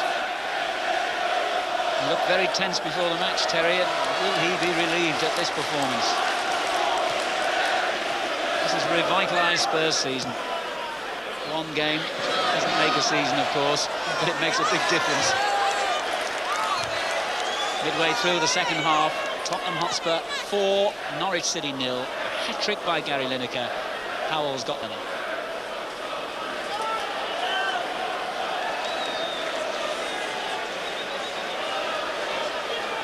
Final score, and a setback for Leeds United. Swindon Town, led of course by a former Tottenham man, Ozzy Ardiles, beating Leeds 3-2. Here's Fleck for Norwich. That moves Swindon into third place in the table as Gascoigne tried to set Lineker free in the middle. He was fouled by Linnigan. Linnigan, it's been a commentator's nightmare sorting those two out. It's been a central defender's nightmare as well, sorting Lineker out. That's right. Houghton. I wonder if Bobby Robson's watching this. He will have loved every one of those goals going in. Nothing personal against Norwich.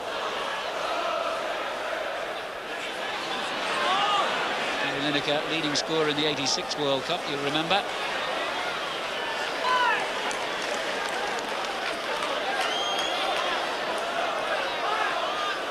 I think possibly for the first time this afternoon as well, I think it looks very much now as if, and understandably so, I suppose, that Norwich have perhaps accepted the fact that it's not their day.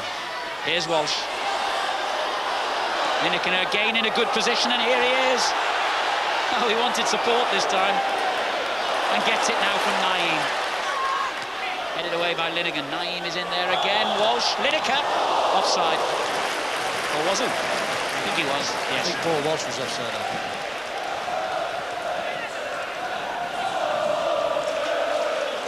So Norwich just try and play their way forward again. They know no other way, of course. Here's Crook. No, he lets it run to Bowen. Now Crook. Crook play by Bowen. Fleck. Mabbott, one of the many Tottenham men who's had a marvellous game, and here is Walsh. On the right is Gascoigne.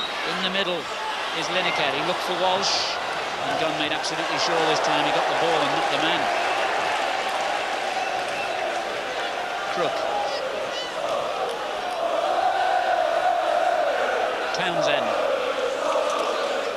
Culverhouse. Norwich, having lost by 3 goals to 1 in midweek in the FA Cup at Liverpool, find themselves conceding 4 here at Tottenham today, and there's still 20 minutes of the match remaining. What a bad week it's been for them. Good play by Bowen. Gordon. Culverhouse. Gordon again. Torsvet out to save, and I think a measure of this match has been the difference in the performances of the 2 goalkeepers, because Eric Torsvet has been on top of everything he's done today, whereas Brian Gunn has not had one of his best games. I think it's fair to say. That was a good save. He's actually looked second favourite then when Gordon had the ball. So Norwich build again with Crook. Culverhouse. Now Dale Gordon. Tony is with him, and so is Bowen. Phillips outside him. Crook. No offside. Yes, I thought he was offside, but the linesman hesitated before raising his flag, but he looked clearly offside, 2 of them in fact. And substitution about to be made by Norwich City. Jeremy Goss, the player who will come on to replace David Phillips. Jeremy Goss, a 24-year-old midfield player who's only had a handful of appearances this season. And he takes the place of Phillips.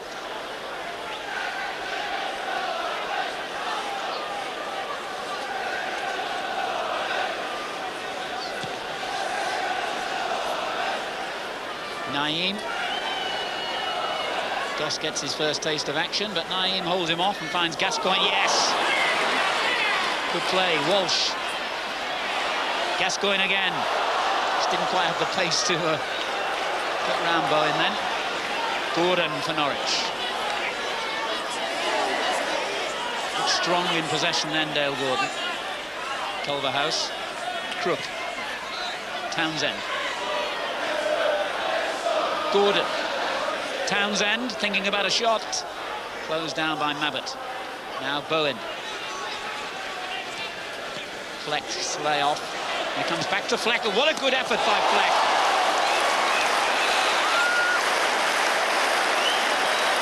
However, Eric Torsvet need not worry about appearing in front of the live cameras again after the way he's played today. He didn't just save it, he held it. Super effort from a very, very good front player, Fleck. He's worked tirelessly, and perhaps he might have expected some little reward for his efforts today. And how well Torsvet did to hold on to that. He's had his share of criticism for the big Norwegian international goalkeeper. He's been immaculate today. I know my fullback Roland Nilsson played with him at Gothenburg, and he rates him so high. You know, one of the tops in Europe he's voted in.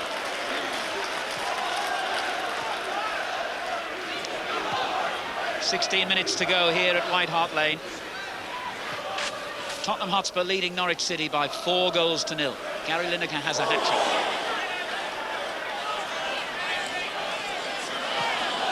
Turned back by Howells, who got the other goal.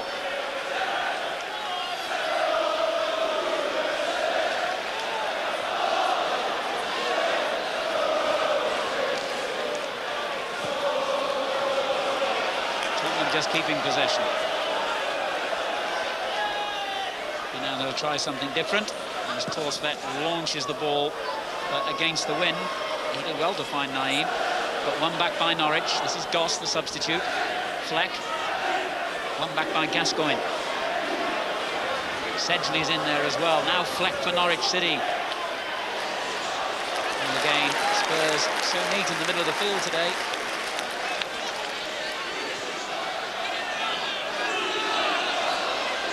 Game's just become a little bit academic now, hasn't it?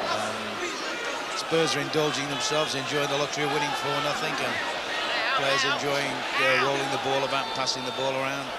Norwich, from their point of view, disheartened, and rightly so. They've never deserved to get beat 4-0. Just more or less content to play for a consolation. And they're looking for it now with Coney. Townsend let it run on to Crook. Fleck is in the middle, Goss is behind him. And it's Goss who keeps it in play. Now Fleck. Bowen shot. Well, that was always well off target. Incidentally, we mentioned earlier in the match about Ian Crook, the Norwich midfield player. As you can see, Coventry City have made a big bid for him. Their manager John Siddett's in the crowd today, and we understand he will be going to Coventry tomorrow. We'll have more about that later in the programme. Walsh dispossessed by Bowen. What's your opinion of Ian Crook, Ron? Saw him close range at the back end of last season, and very, very impressed with him. Good passer, holds a good central position in midfield, and very, very aware of things. I mean, Glenn Hoddle saying he played with him when he was a youngster, and when Crook was a youngster, that is, and thought he had the ability to go all the way, and I wouldn't disagree with that rating. I've always been impressed whenever I've seen him. Tell you what, Norwich are going to make some profit. They paid just £80,000 when they signed him 4 years ago from Spurs. Here's Dale Gordon for Norwich. They want a goal at the moment, not money in the bank. They want a miracle, let's face it. Howells. Hugh. And now Walsh. He's run tirelessly today, Paul Walsh. Too over the ball then, though, did he? Bowen. Crook. Difficult position for Crook. Gascoigne takes it from him. Yes, Gaza. He's thinking about it. Well, I'm sure a few memories of Ricky Vere came back then to the Tottenham fans as Gascoigne weaved his way through the flying tackles.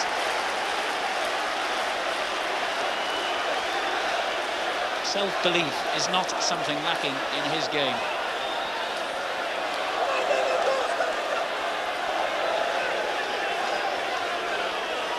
Corner to Spurs. Howells on the near post again, and Gunn drops it. Lineker's in there. Forced away. Lineker's injured, I think, in going for that.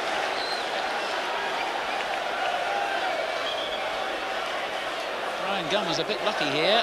Dropped the ball, fumbled it at the feet of Lineker. He went in here and... Ooh, yes, he was going one way and hit the defender going the other. Bad twist, I would think. Talking about Brian Gunn, he also fumbled the ball that went over for the original corner. So I think he'd be well pleased to get this afternoon out of the way and forget about it, wouldn't he? Dave Butler, the Tottenham physio, running quickly and anxiously towards Gary Lineker when he went down then. Lineker want to come off here, I think. He scored 3 against this man, Brian Gunn.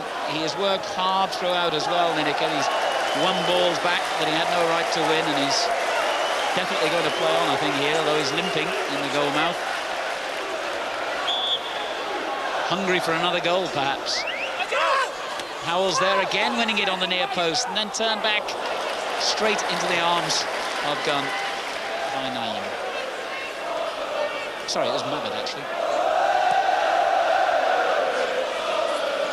Gascoigne chesting it down and then showing where he wanted it back. But then beaten. Now Houghton just showed it to Goss. Got away with it. Sedgley. Walsh. Houghton. Long ball forward for Sedgley to chase. And he reaches it. Good play here. Oh, unlucky. Nearly setting Lineker on the run for goal again. Dale Gordon for Norwich.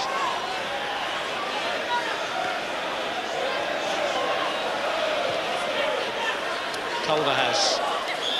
Brushed aside by Howells, it's a foul.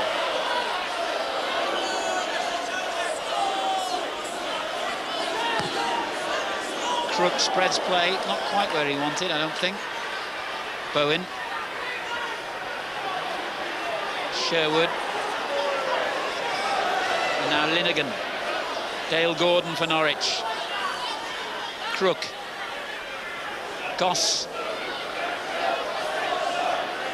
Crook again. Bowen. How often he's paraded down that left-hand side. Coney heading it on. Goss is here.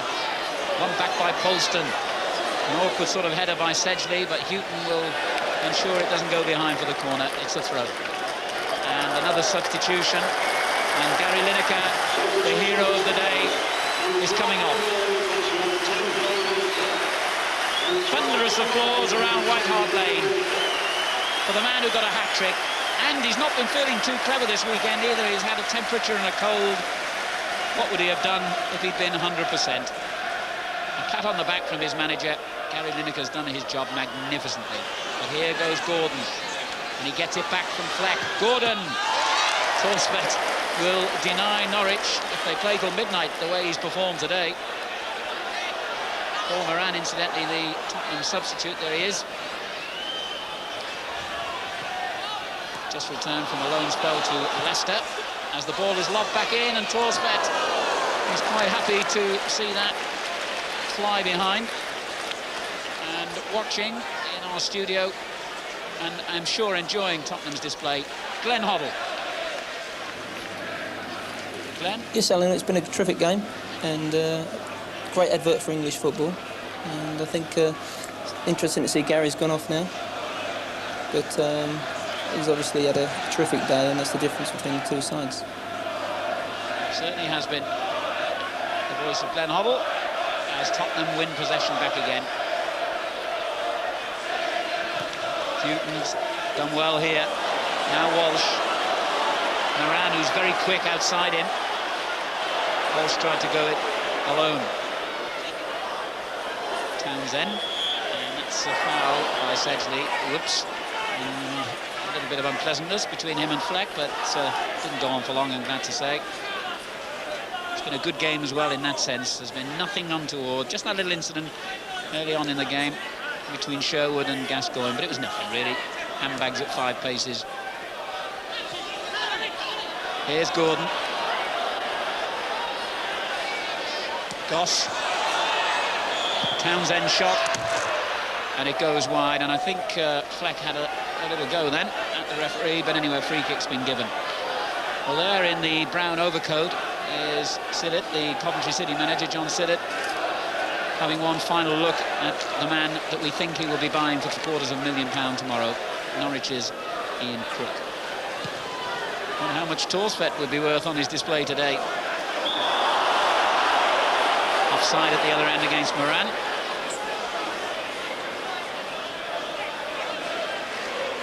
With 7 minutes to go, there's the painful scoreline for Norwich City supporters. Tottenham 4, Norwich 0.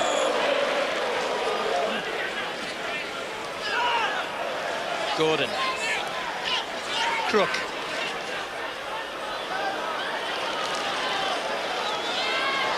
Fleck takes it over. Gordon again. Townsend. Goss. Culverhouse. Fleck, oh, he let it run on cleverly. On again by Gordon. And Tottenham get away with it. That's a foul by Coney. I don't want to be critical, Ron, of Norwich's football, but I thought this, watching them against Liverpool last week, that they do play some lovely football, but sometimes you get the impression that they could knock the ball about all day and not really threaten the opposition goal. Yeah, you could say that, I mean, but that's their way of playing. And if you look at their record over the last 2 or 3 years, I mean, last season they were desperately unlucky not to have come very, very close, you know, semi-finalists and well in the championship hunt until right at the death. This season, up until the recent bad spell they had at Christmas, they were in contention for a few things. It's their way of playing, and by and large, it proves to be very, very effective. And it is, after all, good to watch. Well, there's no question about that. Flicked on by Coney. Fleck dispossessed by Vandenhauwe and then went in wildly on Vandenhauwe. Play on, says the referee. Gordon. Crook. Good-looking ball, and Townsend couldn't reach it. And don't forget, with a modicum of luck in this game, they could have the scores could actually have been reversed, you know. Yeah, that's a fair comment. Bowen, one back by Naeem. Moran. He'll have a run here, Moran. He's got Walsh ahead of him. Walsh goes in with Linegan, and Gunn this time just about gets away with it. But wait, the danger hasn't passed yet. Naeem. It's a Norwich throw.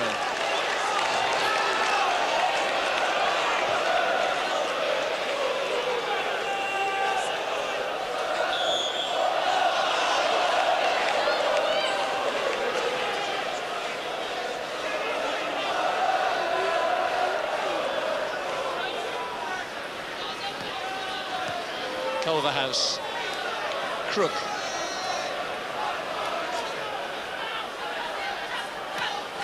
Gordon,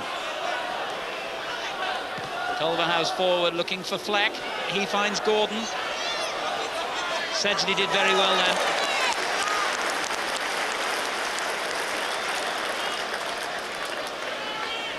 Four minutes to go, and David Stringer, who's done such a marvellous job at Norwich City, I doubt if he will believe this scoreline.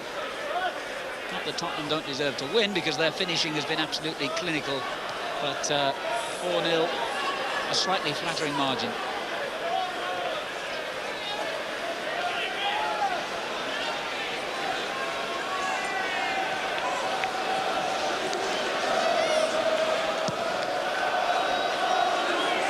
Walsh, Moran outside him.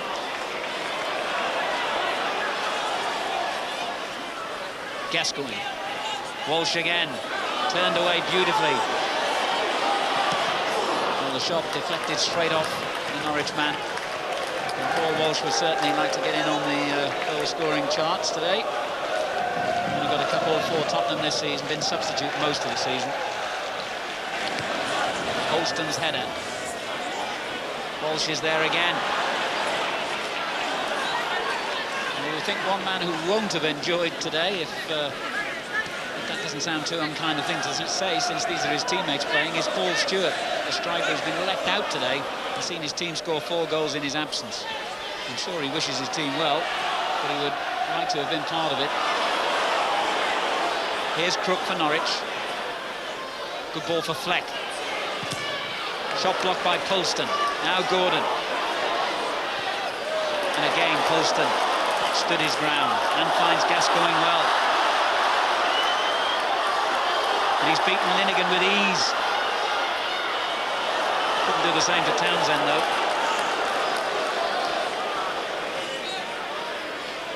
Some run by Townsend as well, this. Terrific run. Howell's got in his way quite legally.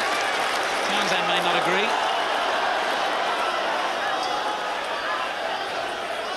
Two minutes to the end. Gascoigne for Spurs, who lead 4-0. Howells, who got one of the goals, finding Sedgley on the left. And back it goes.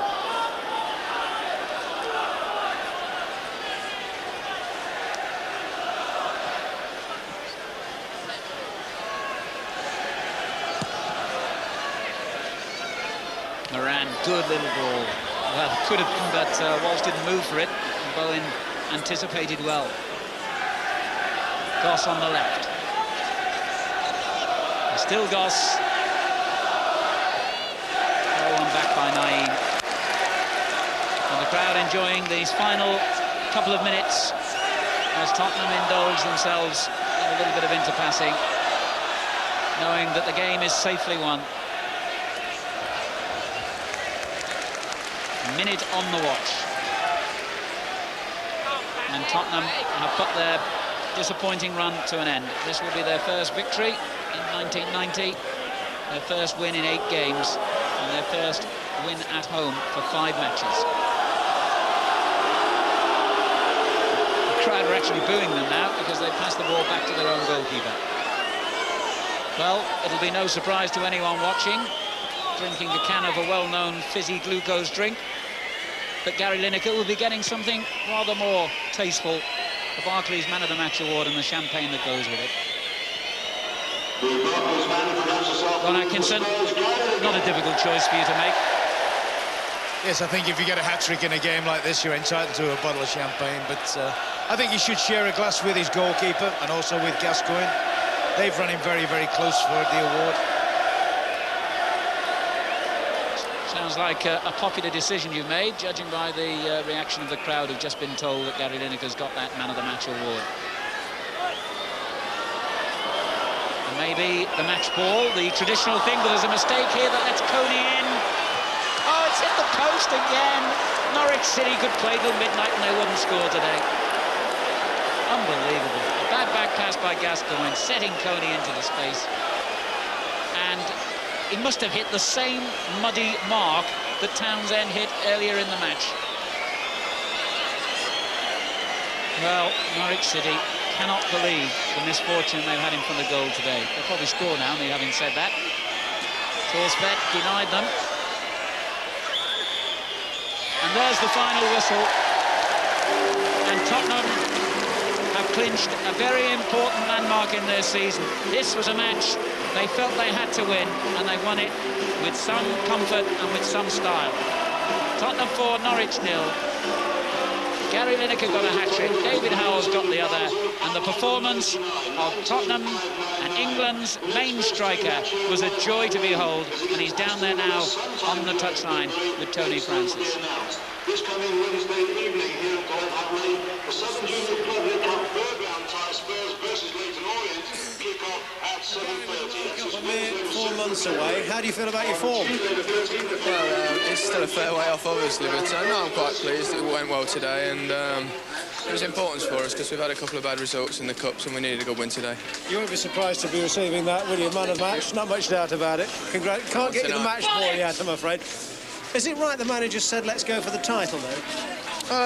No, he said let's go and start winning, and apparently they started a good run after they played Norwich last year, and he said let's see if we can do it again. So we have actually now got the match ball there. Thank you. I don't know where you're going to carry it all home anyway. Congratulations, thanks very much indeed. Thanks a lot. Now it's back to Elton. Yes, thanks, Tony. Man of the match, Gary Lineker, and thoroughly deserved. Well, after the break, I'll be talking to Glenn Hoddle. You'll be able to see all the goals scored in the First Division yesterday shortly.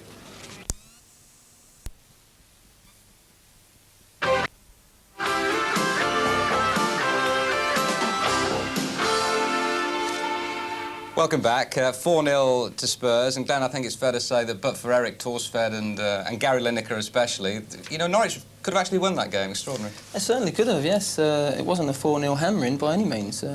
They'll play a lot worse this season, and they'll end up winning. But I think defensively they let themselves down a little bit. They defended a little bit too close to the halfway line, especially with Gary's pace. We said, well, yes, Gary's pace was exceptional today. Vintage Lineker at half-time, and certainly the goal just after half-time, that was vintage Lineker and more, wasn't it? It certainly was. It was a beautiful ball from Walshy here. He sets him away.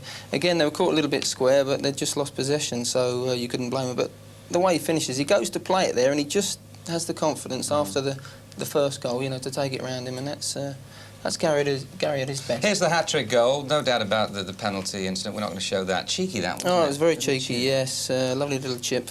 Normally you put them in the corners. Remember that happening in the 1976 European Championship? It won it for Czechoslovakia. You remember who scored that, won't you? Oh, yeah, that was Ivoric, I think. Yeah. Very so. Thanks. No, it's a lot of confidence for, you know, today. OK. So we're going to show you some more goals now, all the ones from yesterday, the two big North West derbies. Tony Francis starts us off at Anfield.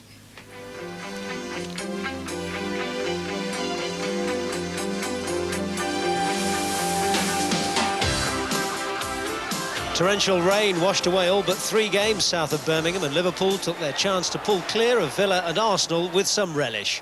Within 10 minutes they were through. Venison's cross, Watson and Keown AWOL, and Bob's your uncle. Well, John Barnes anyway.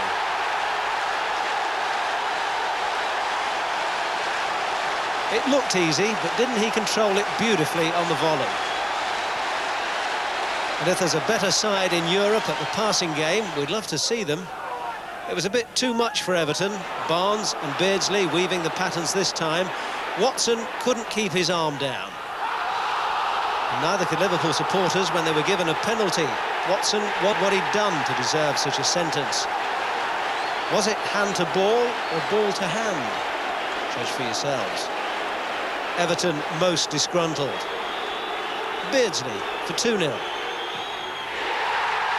Well, Everton had 9 men back, not to mention the goalkeeper, but still couldn't cope. Not until they resorted to the good old English tactic of whacking over the high ball and hoping for a break. It came from Sheedy's corner, Nevin against the bar, and Sharp deceiving Grobbelaar for his third of the season. That's all. In fact, only the second goal by an Everton front player in 11 games. Bruce, a little slow to react, perhaps. But not so Neville Southall, the goalkeeper who's apparently pledged himself to Everton for life, producing a reaction save from Rush to remind Everton how grateful they should be.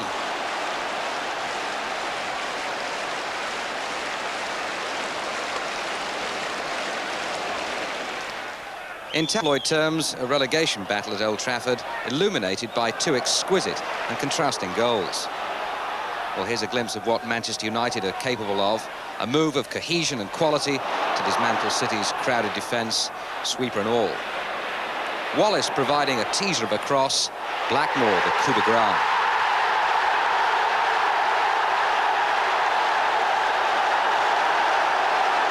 Blackmore it was who settled the cup tie at Hereford last week, scoring from a similar range. Now, odds on a United victory at this stage, with precious few goals and only a handful of points from 5 away draws. No wins, of course. It was a relative mountain for City to climb. No Peter Reid to inspire them. Ian Brightwell filling in and chipping in with the best strike of the day.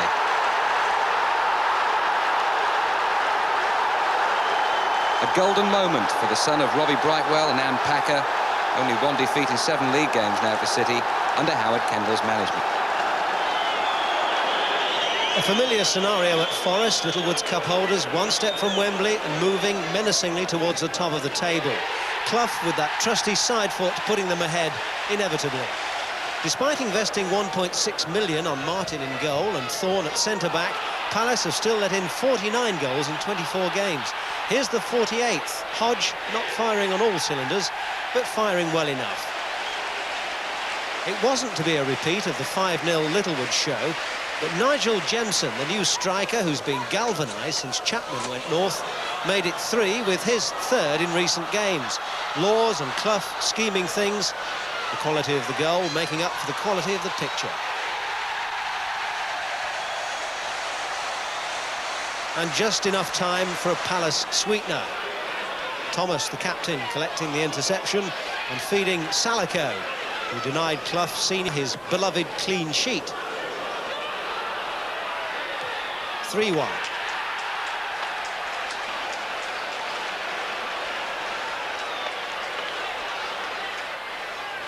On parade at Highfield Road, Coventry's new £900,000 signing from Dundee United, Kevin Gallagher, eligible for next week's Littlewood's Cup semi-final against the rampant Forest. It was a remarkable start. Goalkeeper Steve Ogrizovic turning goalmaker again. One of our most constructive players. That's one of John Sillett's current gags. David Smith looked to be in an offside position, but the goal stood. Steve Livingston after 27 seconds. Last time out, he got 4 against Sunderland. A minute and a half later, Chelsea on the retreat again. This is Burrows playing it in for Regis. The save from Besant. It eventually comes off McAllister, and Coventry just couldn't believe it. Only their 20th in the league all season. Now, Chelsea had only won 1 of their previous 9, but they're made of sterner stuff than that suggests. Watch out for Tony Dorigo coming through onto Dixon's flick. Pick that one out.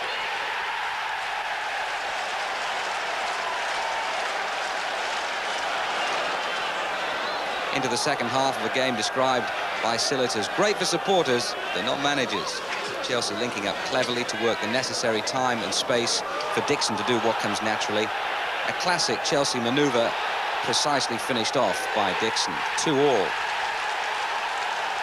Now, to win it, Coventry came up with their 8th goal in 2 games. Quite a transformation. The timing impeccable with Wembley beckoning. Just a hint of offside, but Cyril Regis with some nifty footwork and a rare goal for him these days. 4, in fact, all season, and all of them match winners. Chelsea might still have salvaged a point. Clive Wilson smacking the bar following a beautifully timed run. But the luck is with Coventry as well at the moment. Cloughie, watch out.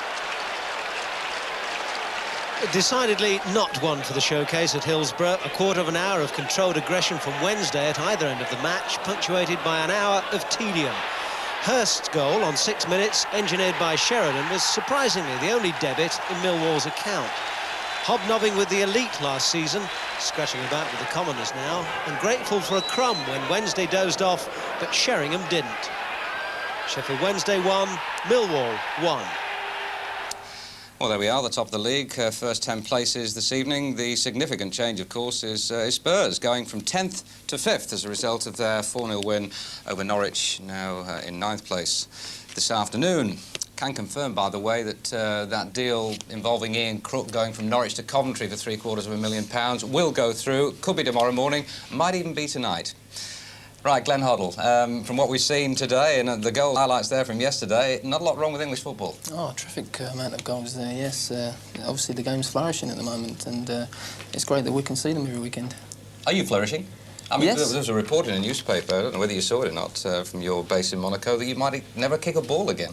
Well, I don't know where they get the stories from, but yes, I'm OK at the moment. I'm back training, I'm kicking the ball, and I'm working hard, doing running now. So playing again, what, in 6 weeks, something like that, maybe? Yeah, I'm looking to be playing again in 6 weeks, yeah. Just for the record, and I've got to ask you, I mean, have you given up all hope now of being called up to the World Cup party? Well, first of all, I've got to get my knee right and get back to playing at very top form, and anything happens. I haven't given up hope. I think if you give up hope, then you don't deserve to get anything. Are you still playing well? I mean, obviously before the injury, you're quite pleased with your form. Yeah, very pleased, yes. You know, the football over there suits me, and I've managed to get on the score sheet last season, regular. So, no, I'm very happy with the way things were going before I had this injury. And you've enjoyed being back at White Hart Lane this afternoon? Oh, it's terrific, yeah. It's been great to come back and see a lot of friends, and you know, brought him a little bit of luck as well. Thanks very much. There is more football in the Tyne Tees region tonight. You can see the North-East derby. Next week, it's the Littlewoods Cup semi-final first leg between Nottingham Forest and Coventry. From all of us, goodbye.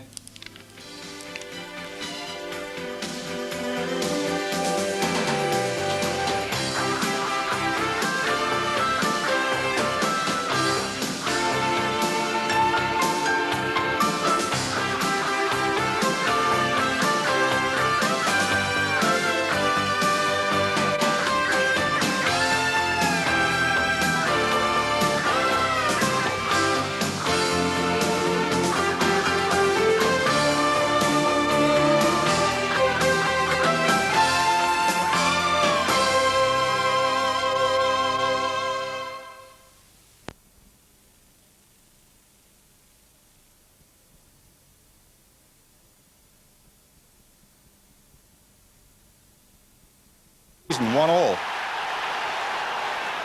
Then 17 minutes before the interval, Everton got what proved to be the winner from a corner. The ball not cleared properly. Graham Sharp again, I think, cleared off the line, and Whiteside is the man again. His 9th of the season. Sheffield Wednesday 1, Everton 2. Well, Everton's number, just by interest, is number 10. Two others that are worth listening out for. 4th Division Rochdale in the 5th round for the first time. Their number is number 3. Bristol City, conquerors of Chelsea yesterday, they're number 11. 8 ties, here they come. I'm going to hand you over now to the Chief Executive of the Football Association, Mr. Graham Kelly. Thank you very much. The home teams will be drawn by Mr. Ernest Brown, the Chairman of the Challenge Cup Committee, and the away teams by Mr. Bert Millichip, the Chairman of the Football Association.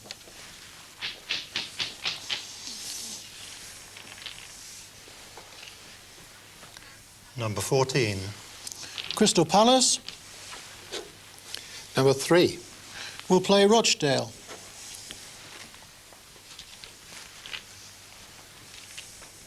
Number 5. Reading or Newcastle United Number 8. will play Manchester United.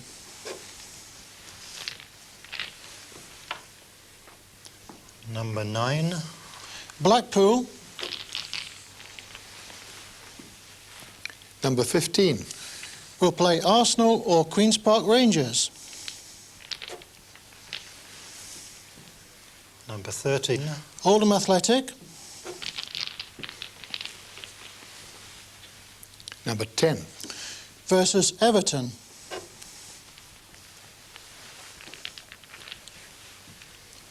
Number 1. Bristol City Number 12. will play Millwall or Cambridge United.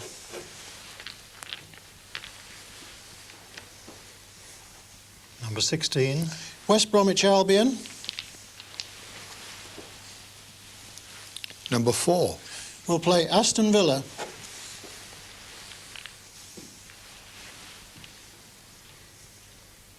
Number 11. Sheffield United or Watford. Number 7. Will play Barnsley. Number 2. Norwich City or Liverpool. Number 6. Will play Southampton. That concludes the draw. Ties to be played Saturday the 17th, Sunday the 18th of February. Thank you. Well, goodness me, how do you pick out the best of those ties? Norwich or Liverpool against Southampton, Oldham on their plastic surface against Everton, or West Bromwich Albion against Aston Villa in that all Midlands derby there. Some terrific ones. Crystal Palace, they have 4th Division Rochdale. I'm not sure Rochdale actually wanted that one. But anyway, let's have a look again at the complete 5th round draw. Crystal Palace versus Rochdale. Reading or Newcastle versus Manchester United. Blackpool versus Arsenal or Queen's Park Rangers. Oldham Athletic versus Everton. Bristol City versus Millwall or Cambridge United. West Bromwich Albion against Aston Villa. Sheffield United or Watford against Barnsley. A Yorkshire derby there, possibility if Sheffield United beat Watford. And Norwich or Liverpool against Southampton. That's the draw. It's a good one. Now back to Des at Carrow Road. Thanks, Bob. Norwich or Liverpool against Southampton then. Let's get a little reaction to that now from one or two of the players with Jerry Sinsday. Well, no either-ors. We can get opinions from both sides here. Alan Hansen. It's a tough draw. I mean, at this stage, obviously, if we beat Norwich, you want a home draw. Southampton are flying at the minute. Norwich are going well. We'll have to do well to progress in the next round. And the Norwich view from Ian Butterworth? Yeah, like Alan said, it's a tough draw. We've got to battle it out again on Tuesday, so we'll look forward to it. Peter Beardsley, you were a bit disappointed not to see Newcastle? Yeah, obviously it would have been nice, but it's a good draw for Newcastle. We've got Man United at home if they can beat Reading, and you know, at this stage of the competition, like Alan says, you just look for the home draw, although Southampton are going well. A quick word about today's game? Yeah, I thought it was a good game. I thought we had chances to win it. I missed a couple myself, but I think before the game we'd have probably settled for a draw and get them back to Anfield. And now? Well, hopefully now we can do the business and look forward to Southampton. Thanks very much, Peter. Thank you. Let's just take a check on the replay dates coming up for you now. On Tuesday, Cambridge against Millwall, Watford against Sheffield United, and then on Wednesday, the replay of this match, Liverpool against Norwich City, Newcastle United against Reading, and QPR against Arsenal. So a lot of business yet to be done in this round. And of course, Sports Night on Wednesday night will cover those matches for you. Now, Jimmy, so one or two reflections on here. We mentioned Dale Gordon earlier. He had one or two nice chances. Let's just reprise one or two of those now. He had a good second half in particular. He did, and he was so near, really, with his first-time shot, this particular first-time shot, from, as the ball comes up in the air, look, he doesn't hesitate, bang, just rises as it comes to the bar, but you know, he knew it had to be special to beat the keeper from there, but he was prepared to take that chance. There was a rather less clear-cut one that followed that. We had a slight disagreement. You thought he should have shot from this position, and I didn't. But what do I that's know? a lovely. Well, what do I know? But you see, he screwed that back as a cross, and it just caught Whelan, who was a very good reader, actually. He's a very good reader of those situations. You can see Rosario coming in there, who would have been on the end of it. So it really was a very thoughtful piece of play under pressure, I thought, and he was unlucky, or Whelan did extremely well just to get the foot in the way to deflect it. Sure. If he stood out for Norwich in that second half, Beardsley certainly did for Liverpool, as we've been saying. Let's have a look at one or two of his efforts. Yes, it's strange. Again, a player who everyone says should score more goals. I like his play so much, I'm prepared to forgive him when he misses them, but he's so deceptive. You see, he gets held up here for a moment. Easy. I'm the same almost everywhere I go. There was a very fine Beardsley run after that that we're going to have a look at now. That was an absolute delight on this ground, because he had to be attentive, because it wasn't quite perfect at this stage there with the odd divot, and if we can set him in motion there just to have a little, there's a little touch. He says, I'm going now, showing pace, and Linegan's with him at this point. And in fact, it's good for defenders looking at this, because so many go rushing in, but Linegan says, let's hold him up, but he won't let him hold him up. He puts his through his legs, and he's passed on the goal side. Here, He got the accuracy, but not really the power. The ball was running away from him as he shot. The other defender came in so quickly there. Now, just before we leave you today, let's remind you of one or two of the highlights of yesterday's cup ties.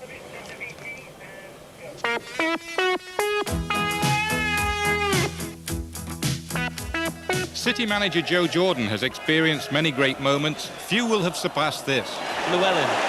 Bristol City keeping possession. Hit from a long way, and it's worth doing. Oh, they've missed it. They've all missed it, and it's in. 4 minutes. Robbie Turner.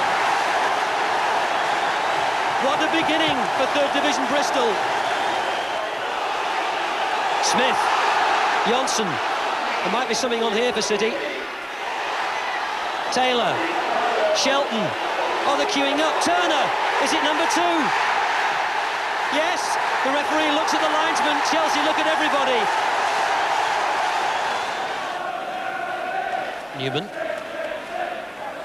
Bumstead picks up that. McAllister. Oh yes, Wilson.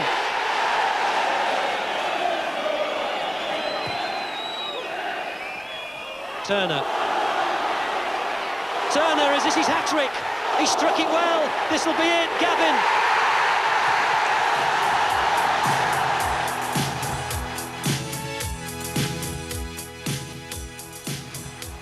The Hawthorns yesterday afternoon wasn't exactly suited to a passing game, but 2nd Division Albion got the one break that mattered and added another 1st Division scalp to that of Wimbledon in the 3rd round. Onside this time.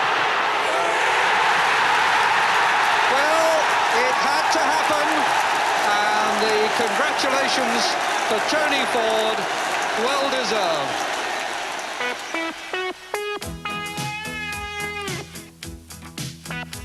At Highbury, QPR defended brilliantly and could even have snatched victory. Paul Parker presented with the clearest chance of the afternoon. Goalless it stayed, replay Wednesday.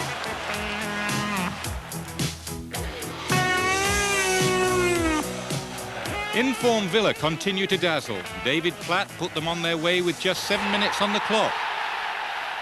5 more were to follow, a mixture of power and skill. Here comes number 2, Ormond Droid, the provider with the aerial challenge, Paul Birch with a sweet strike. Ian Olney made it 3 early in the second half, followed by Stuart Gray with number 4. A free kick of which Maradona or Platini would have been proud. Birch and Gray again completed a 6-0 victory. Villa manager Graham Taylor's side have everyone sitting up and taking notice.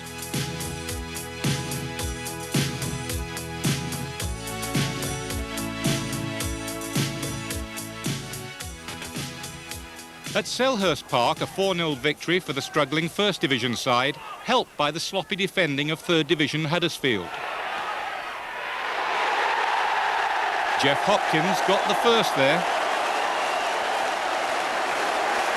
The 4th and last fell the way of John Salico, accepted without hesitation, with confidence.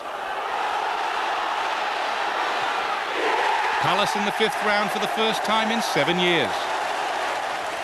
Well, 10 clubs from outside the 1st Division still involved in the FA Cup at this 5th round stage.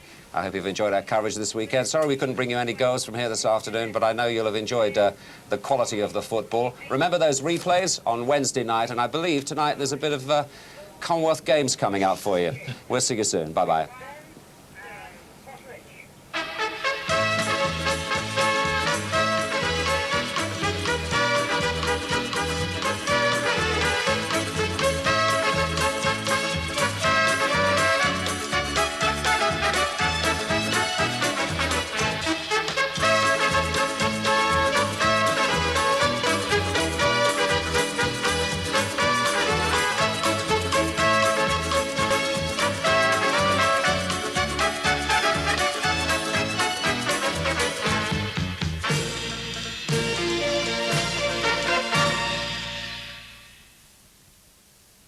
Over on 2 now, Rugby Special features Bath versus Harlequins and Wasps against Gloucester. And that's followed at 6 o'clock by Ski Sunday, where Val d'Isère in France is the venue for the men's downhill and Santa Caterina, Italy for the women's downhill.